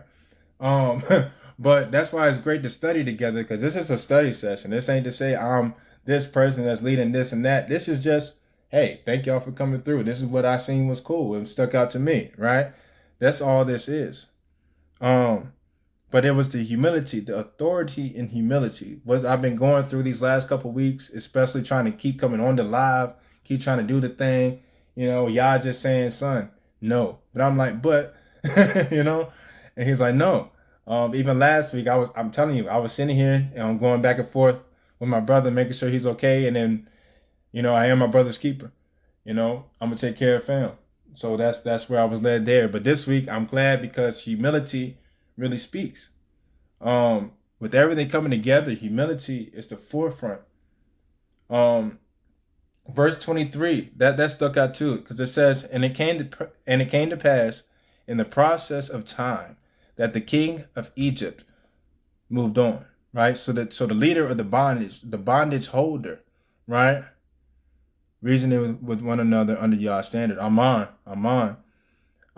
It says, so in the process of time, the leader of the bondage, or the land of the captivity, right? That director of bondage is released. It's no more. It's null and void, right? And the children of Israel sighed by reason of the bondage. Not that the person or it was gone, but that the bondage was relieved, right? And they cried, and their cry came up to Elohim by reason of the bondage, right? Elohim heard their groaning, and Elohim remembered his covenant with Abraham, Isaac, and Jacob. And Elohim looked upon the children of Israel, and Elohim had respect unto them, looked unto them, guided them, because of the process of time, because of the humility that was shown and had to be shown, right? By the Levite, or by the priesthood that would bring you out of captivity. So it is the law, statutes, and commandments, aka Levitical priesthood, right? That will birth the humility, right? To bring you out of bondage. All praise. That's what lined up to me, and I was like, man, that's awesome. I'm gonna drop that on Thursday, right? Y'all led. All praise to the Most High. It's just awesome message. Even in that message, you could get about 40 million, 11 of them out of that, you know. But yeah, all praise to the Most High. As we're coming to a close, right? A decent time for the first one back in a couple weeks. I gleaned that there's in these strange places, right? There's a home. There's a place to call. Where bread is served. Because remember when Moses stood up for Zipporah, that he was invited to a place where there was bread. There was righteousness there. Even though it wasn't directly correlated with the covenant, right? There was still some righteous bread there. There was still belief in the Most High. There was still common ground, common belief in authority and humility that everybody could just get along. Just like the maintenance men that were here that I was talking about earlier in my testimony. One had a head covering, definitely looked like a Muslim brother. He asked me if I was Muslim or not. He saw, the garments of a big Buddha hanging on the door. But it was the humility in knowing that we believe in the Most High. Now, can I show you otherwise and different things of that nature? Yes. But for right now, Humility is there. For right now, what I can say, when you fast, you are giving praises to the Most High. Just like Paul was saying, if you reverence something, reverence it to the Most High, right? Um, when you're going through things, I believe that was Paul. I believe. Correct me if I'm wrong. I'm not always right, but I always try to be righteous. But there's reasons why, and there's things that are understood, right? In all these things, because I could say when I do know of Ramadan now, they reverence that, they're committed to the Most High. You know, there are things that they do and they committed to the Most High. They still reverence the same thing. They have different followings of belief, but there is a covenant that must be acknowledged. There is a covenant that must be acknowledged, right? But altogether, humility is the authority that holds us together as we're walking into the destruction, as we're walking through the destruction, as we're in time. Yahweh is moving us outside of time, right? And all this comes together. I just noticed, Big Bruder, I ain't bring you up like I usually do. See, Salakia. I just thought about that. I was like, something's missing. Yeah, Big Bruder. But yeah. So in these places, Salakia, Big Bruder, there's a place in these places, in these strange areas, in this destruction, there's a place to call home amongst those that believe, where bread can be served, where humility is, where they look out for each other, right? The wisdom that stuck out to me, the wisdom of Zipporah, right? She followed the ways of the daughters of Jacob, just like the sons of Jacob, right?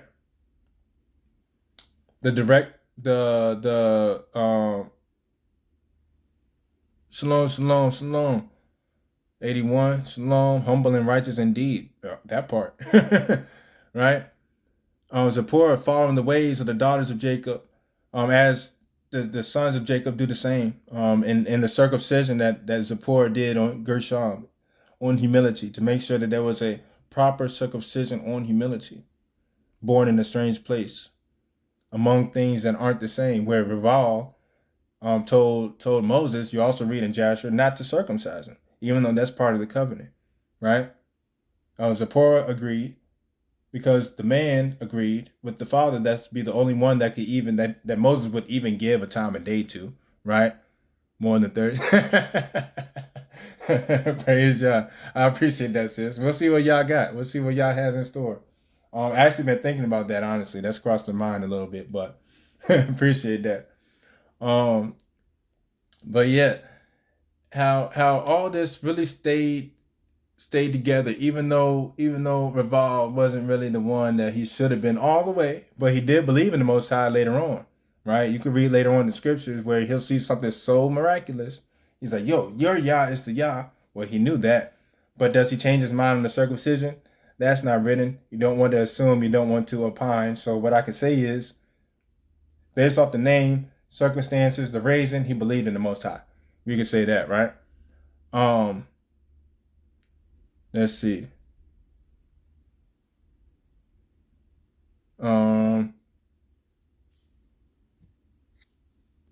I'm gonna get off the Wi-Fi for the last bit. Yeah, I don't know why it's total freeze. It makes no sense. I'm telling you, it makes no sense.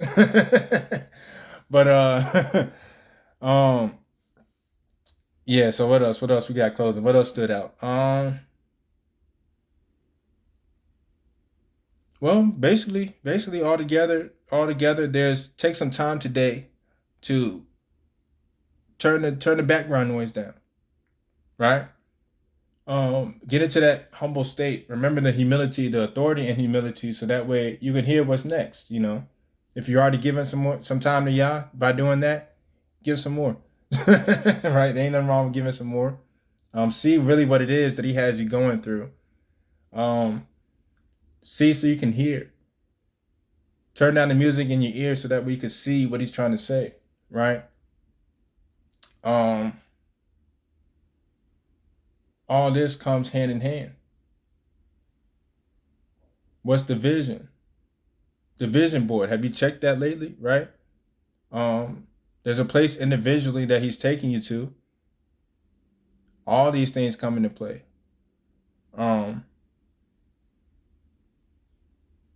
Whether it's sunny or rainy outside, when we go on these walks, last thing, whether it's sunny or rainy outside, right?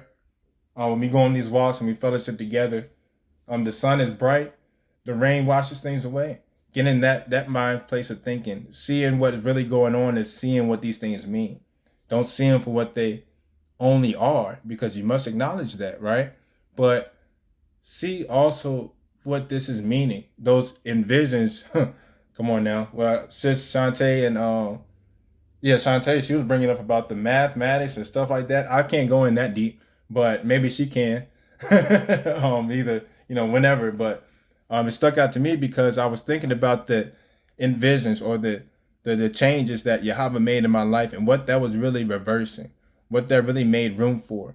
Because there was an imprint of his glory on those times now. So now I must make sure that it shines appropriately, right? His imprint. The grace of what that is, so that way I could be in what grace is, right? The charisma. It's not a merited favor, but it's who you are. It's who Yah is. Yahweh is grace. And he moved me and brought me to this place for a reason. So what do those things mean, right? What do I do with that now? What does that look like now? These are a lot of things I sit and ask myself daily. Like I'll just be sitting there, and that's why I don't talk a lot, because I'll just be thinking.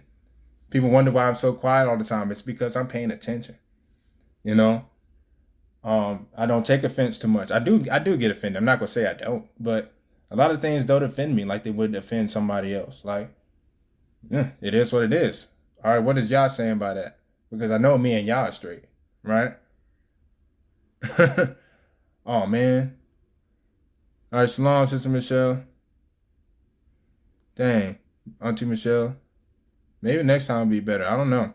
I could try to move to another place, but sign a petition. Y'all. That part. But yeah, all in all, just keep that humility in order and the authority. And I would definitely make sure I post this. Yeah, right now it says unstable connection, but the house got a whole green dot on it. That's crazy. But I'm pretty much done. Big Bruder. If you want to come up, if you got anything to say for what you got going on later on, I'm about done. I could keep talking, but no. Just kidding. Y'all led whatever, but I'm gonna invite you up real quick, Big Bruder. If you like to come up, anybody else coming up, still in that moving process, come on now. Every day is moving day. Never said there was a last day. Yeah, that Wi-Fi got to get seasoned for real. I'm going to come off that Wi-Fi right now, matter of fact.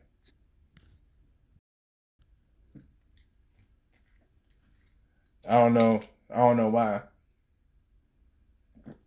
I don't know why that even happened. One sec. All right, bet.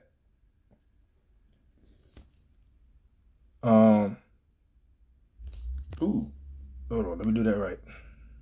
There we go. So we got two of them out there. Y'all come up whenever. I got off the Wi-Fi now. I got off the Wi-Fi. I don't know what's going on. I could move around, but I mean, this is the end of it. I guess I reckon I could go outside, see if that's any better. But yeah, those who have it, all praise. That way, sis. That way. Hey, Shalom, Mark. Man, you alright, man? Yes, sir. Like, just enjoying this beautiful day off, man. This beautiful day off. You see the part about the scriptures I was talking about? Yeah, bro. Yeah. I was like, great day. I on it with this one. That humility though, like you were talking about Joseph earlier, and I just like humility kind of like it's a learned lesson for him too, because he was so high-minded at first. You know what I'm saying? Mm-hmm. He ain't had that humility at first. It seemed like when you read Jasher, bro, because I ain't know all this about Joseph at first, but now it's like how the Most High was teaching them lessons too. You know what I'm saying? Yeah. Like he had to learn about humility. He had to learn how to depend on the Most High. Because he stayed in prison for so long because he was waiting on that man to come on back. You know what I'm saying? I had to go out and report the man because he gave him that dream interpretation. That's right. It began with the jailing too. Yep. Yeah, man. The Most High kept him in jail for 12 years, man, because he had to learn the lesson. Come on now. Had to depend on the Most High. Have humility. Stop being like so prideful. Stop being so high-minded. And that's the thing that we gotta learn too. About like on with any situation, you know what I'm saying? Like when they come down to the word, whether it be on a job, whether it be on whatever, you know what I'm saying? Like having that mind of like, bro, I'm not so important, you know what I'm saying? Mm-hmm. It's bigger than me. Mm-hmm. This ain't just about me or what I can contribute to this. So me. That's a quality. It's a characteristic of Satan. Yeah. He very prideful like that. Like we gotta pull away from that. You know what I'm saying? Like, cause I've been seeing how much in common we got with Satan, though. You know what I'm saying? Like how we can get prideful. We can look at ourselves more highly than we ought. How we give ourselves more praise than the Most High. And it's like, when you come about that mindset and you start walking in the way that the Most High tell you to, you see how you was filthy like that. Like, it didn't hit me one day until I started like reading about Satan and then looking at the Israelites. I'm like, man, y'all got a lot in common. You know what I'm saying? Like, and I ain't like that. Yeah. It ain't like it. I ain't like that. So it's like, bro, we got some things to change here. Humility's a start, man. Yeah. And it's very important. You know what I'm saying? Because, like, how the Most High say, he humbles the proud, but he exalts the humble. How can you be exalted with your, how you look at yourself more highly than you ought? Head up in the clouds like that, you looking down on everybody else. When you created too, you know what I'm saying? Like, you a creation too. Yeah. We are all creations by the Most High. Who am I to say I'm better than you? That part. That's the conviction. That part. Facts. Man, that's facts, though.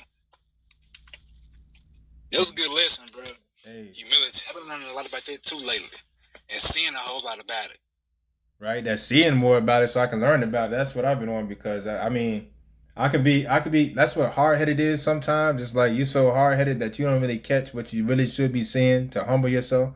Like my chest would be poked out just out of a defense mode, right? But that humility is what showed me that I ain't got to defend. Like, I'm already defended. Like, 10, 20, 30 fold. You feel me? So it's like that took away a lot and helped me be humble. You know, that adjective of humility, you know? That part. That part, you said you were already defended. Already defended. That's a good point, though. Like, how we get very like defensive about certain things, but why? When we already defended by the Most High. Like, what's the point? You know what I'm saying? Like, it's in where did I read that at? In the 12 Patriarchs. It said, and when someone talk good about you, don't let it move you. And when they talk bad about you, don't let it move you. That part. And it's like how folks will give you praises or folks will talk bad about you. Yeah. But on either way, it should not move me. You know what I'm saying? I should still have the same mindset because that right there can bring down your humility. If someone talking good about me all the time, oh man, you know, you giving me praises all the time, like, bro. Yeah, that's why I'm a filthy mess, man. You know what I'm saying? Like, I'm not perfect. I'm striving to be, but I fall. You know what I'm saying? I can't accept the praises because it's not me doing it. All praise to the Most High. That's like, bro. Like, we gotta stop looking at ourselves like, man, it's us doing this. It ain't, man, we ain't doing nothing out here.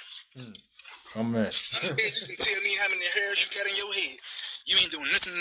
You ain't doing anything out here except running folks' mouths, bro. Like, that's something we gotta learn how to do too, man. Like, being humble in our mouth and our tongue. We ain't gotta say everything that come to mind. We ain't gotta let everybody know our knowledge. You know what I'm saying? Yeah. In Proverbs, it say, how the wise, they conserve knowledge. Mm. And I used to be like, man, like I thought the whole point was to go out there and spread the knowledge. But then I'm starting to see, like, and TikTok kind of made me see that. What's that? Of like how other people who don't know the truth hear the truth from somebody who got like a lot of knowledge or whatever. Okay. And it seems like how they can get like very puffed up or proud, you know what I'm saying? Mm-hmm. And they can push that person away just off that, you know what I'm saying? Mm-hmm. Like, you think he better than me, like, you know what I'm saying? Like, man, I don't wanna, why I go deal with them for that they all high-minded and proud? I thought the Bible said, how you shouldn't be proud. And that's how somebody look at us like that. Just because we got a little bit of knowledge on our head, you know what I'm saying? Yeah. Like we talk about how I told you, like, bro, I ain't no Melchizedek with Shem, you know what I'm saying? Mm-hmm. Mm-hmm. I can tell a stranger that he won't know what I'm talking about. I'm skipping over the whole foundation of, hey, you know who Christ is? You know he died for our, you know what I'm saying? Like, you missing all that. Mm-hmm. I just want to show you how much I know. You know what I'm saying? Like, bro, like, nah, bro. Ain't no intimacy there. Do that. Let them find out that stuff. Like, just tell them the basic things. Mm. And you know, my dude who walked this earth, right in my eye, was Christ. Yeah. And he was very humble. He ain't never fought nobody. He never stole nothing from nobody. And yet, he got wiped out because of his obedience. Mm. But it wasn't like how he was unaware of it, you know what I'm saying? He knew what was gonna happen. Mm. He was willing to go do that, but the point was for us, you know what I'm saying? Like, instead of breaking stuff down like that, in a humilified way, you know what I mean? Yeah. Here we go, want to be all knowledgeable and wise, and it's the same thing. Like, bro, it say let others. It say let others say how wise you are. Mm. But yeah, I ain't go out there and show it just because I ain't say, hey y'all, I'm the wisest person in the room. No, I can say it by, hey, y'all know this, that, and the third about the Bible. Ain't got nothing to do with no salvation at all. It's just knowledge. Nice. That's the fucked up thing, man. Yeah, but you get that little bit to make them eat, to make them hungry. You know, here a little, there a little. Give them, you know, make sure they study to show themselves approved at the same time. You know. Facts. It's a balance to it all. Like how you just said, here a little, there a little. Yeah. Like how I'm gonna throw everything up on somebody who just now coming to the truth, and they don't even understand about like 95% of what I'm talking about. Facts though. Like what they say, can't give a baby steak, you know. Right. You gotta give them necessary milk, you know. You can't, cause I know one thing, I'm not gonna hear it all. And then I'm gonna be like, you're making up a lot of stuff. Then I'm not listening no more. You know. That's how my mind used to go. You know, took you 7 years. See, you know, you never know how long it takes. But like, I'd been raised, like I was raised Baptist Christian. Like I've been in the culture all my life, but I ain't know about it until I started looking for myself. You know. Mm-hmm. Facts. You know? There was another thing about humility though. Like, what is that? It's that, like what you just said. Like, instead of go taking somebody's word for it, you know what I'm saying? Like, man, go find out for yourself, and then see how filthy you was. You know what I'm saying? Like how filthy we been our whole lives. Mm-hmm. Like, man, it's a whole journey about this thing, man. But like, with the whole, like, we be trying to rush it. Right. And I understand it. Like, we don't know what tomorrow gonna bring, bro. I get it. Mm-hmm. But at the same time, it's like, man, there's no rush to get it all down pat. You know what I'm saying? You ain't gonna learn this thing right here no one night. Right. I'm still realizing that now. Like, bro, I be beating myself up all because I'm not doing this or I ain't doing that, or, you know what I'm saying? But it's like, bruh, you gotta understand like your mind frame. Like you know about this stuff. That's a start. Right. You know it. Now they gonna make the change. It ain't gonna happen overnight. It take time. And you know when the enemy comes in to mess with you, it's at the beginning. It's coming out of rest. Like since he did from the beginning, when you coming out of that rest point, as soon as you take a little chill just to see where you at, then you start feeling guilty, you know, because you took some rest and you coming out of it, you know. That's that thing. But it ain't that we doing nothing wrong. It's just that hey, we gotta let it marinate something. You know, we gotta make sure that we at where we at before we move forward. That's all it is. Yeah, facts. Just like Ezekiel's, how the Most High told Ezekiel, go out there and eat the roll, and then let your bowels eat it too. Come on now. Read it and understand it. I can't read first, then go talk about it, and then understand it, and then go back and clean up what I said before because I was wrong then. It, like, bro, just wait it out, man. That's it. It's wait it out. Like that's what I say earlier. The nourishment, that's the work, the walk, but in that humility, that's the drink that helps everything go down. You know, you get your meal, you get your work, you get your walk, you get your scripture, and then you drinking down with humility. That's it. That's it. We need to apply the real life situation. That part. Iron and sharpen iron. Yeah, I praise y'all for Brother Teflon. I don't for a great while now. Like, I'm glad that we got linked in like this though, bro. For real. Indeed, bro. Indeed. For real. And I'll be y'all brother. You too, sis. I seen you. Oh yeah. You know what I'm saying? Yeah. Because this is what I prayed for. Like I didn't have no one to talk to about this. I mean, I did, but they wasn't no believers. You know what I'm saying? Not like talking. And they was halfway listening, or they're falling asleep on me, or tuning me out. You know what I'm saying? And now it's like I got a whole community of people I can talk to. Right. And it ain't like how I'm calling them, but they be hitting me up sometimes. Like, bro, I like it. You know what I mean? Right. I'm telling you, like, I'll be sending me scriptures like daily on the daily. I'll be looking like, this is what I'm talking about. Like, I gotta see a text message all day about all stuff about life, but here I go. Here goes some scripture. About time. You know? Let's talk about it a little bit, you know? It might be the push for a lesson, like half the time, you know? Type that. Hey, I'm gonna tell you what brought that about. What's that? Like, because when y'all first met me, bro, I ain't had no phone. I had cut my phone off a couple years ago. But then, like, the Most High was like, man, y'all get your phone back on. You gonna need it. And I was kind of hesitant about it, you know what I'm saying? But then, bro, it was like, he sent someone my way who got me a phone for me. You know what I'm saying? Come on now. And they were saying the same thing. Like, we need you up here talking about this stuff. Like, you know what I'm saying? You know too much. Yeah. I'm like, bro, all right, cool. So I got the phone. And then it started out with, like, people I knew personally. Like my mama, you know, supposed to my life. Right. Then it was like, man, you know what? Send scriptures to everybody in your phone. That's right. Every contact, regardless of what you know about them. You know what I'm saying? Like, you talk to him. Bro, it's 2 years strong now doing that. That's okay. And I will say, like, it has been a blessing because I get more feedback from y'all than I do ones in my real life. Right. But now, I'm starting to see that folks in my real life starting to respond now. You see how that works? You gotta be consistent with it. That's it. We fall back. Oh, man, look. Oh. In Luke chapter 12, right?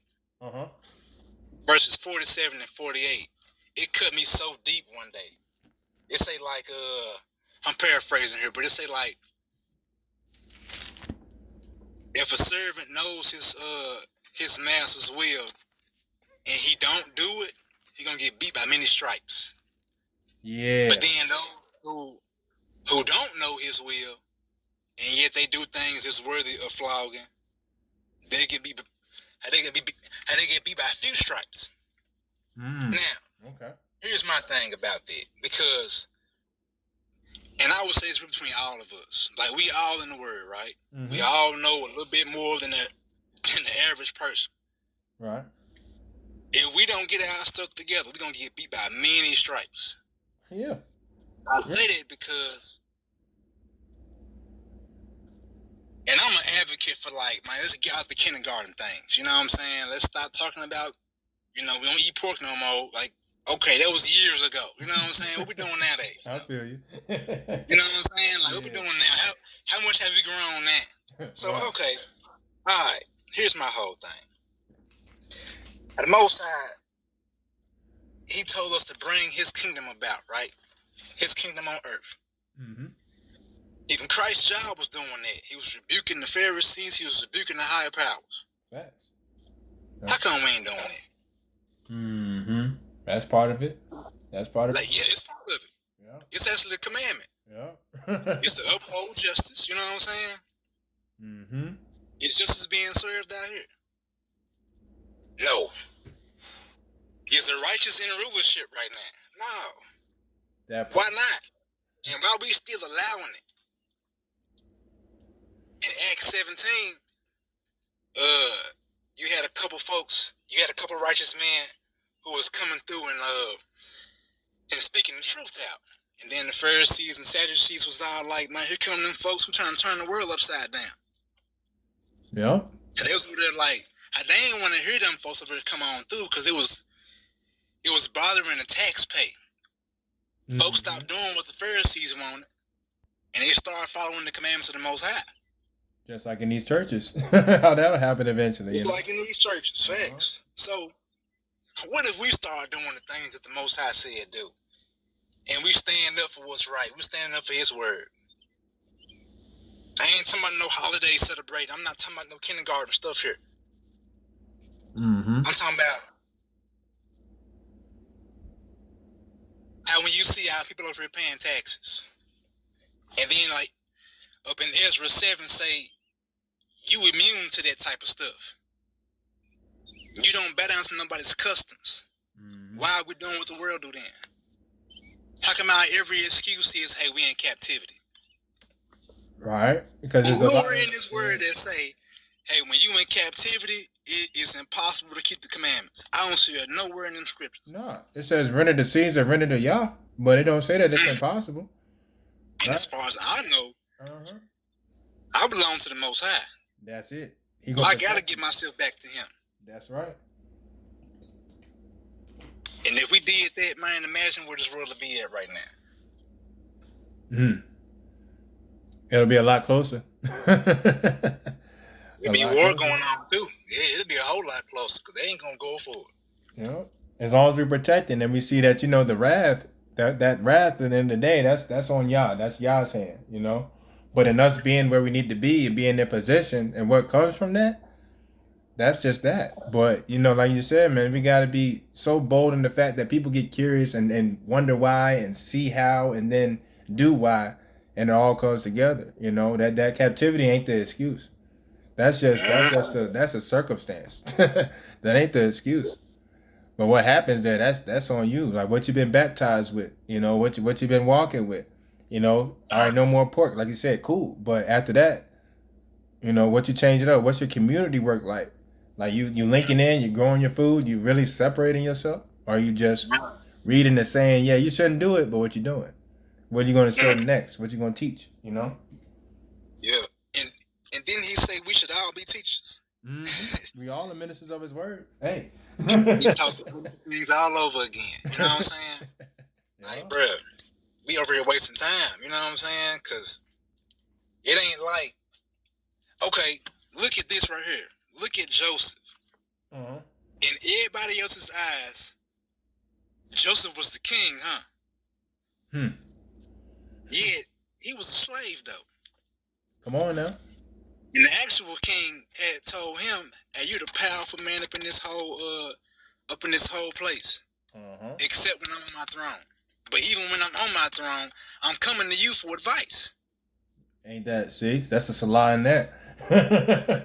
It's the same way that Christ and the Most High is. Hey, they should hold on to the skirt of a Jew, of a Jehovah, Thanks. It's the same way that the Most High is with Christ, though.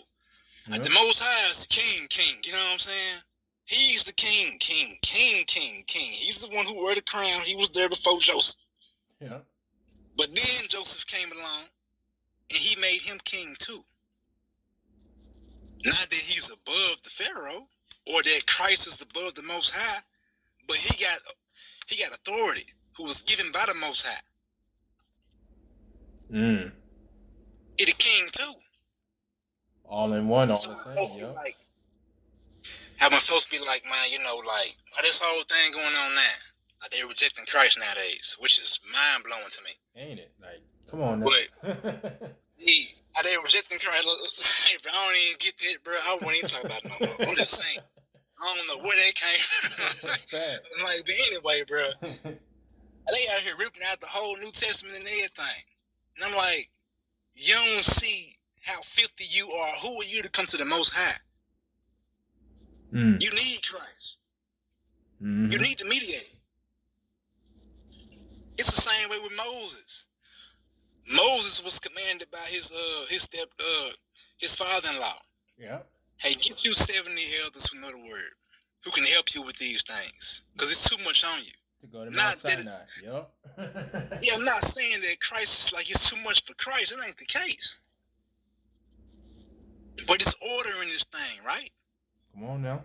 He's showing us how things work by these scriptures. If Moses needed help, not that he needed help, but he needed help. Right. He can't do it by himself. Yeah. And the Most High made a whole people, right? He chose a whole people here, not just one person. Okay. Here go Moses with 70 elders and told them, hey, y'all handle all the small things. If you can't handle it, hey, come bring it to me then.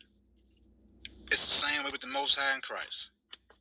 Here go Christ handling things that it's like it's too small for the Most High. The only thing the Most High should be worried about is that day. You feel what I'm saying?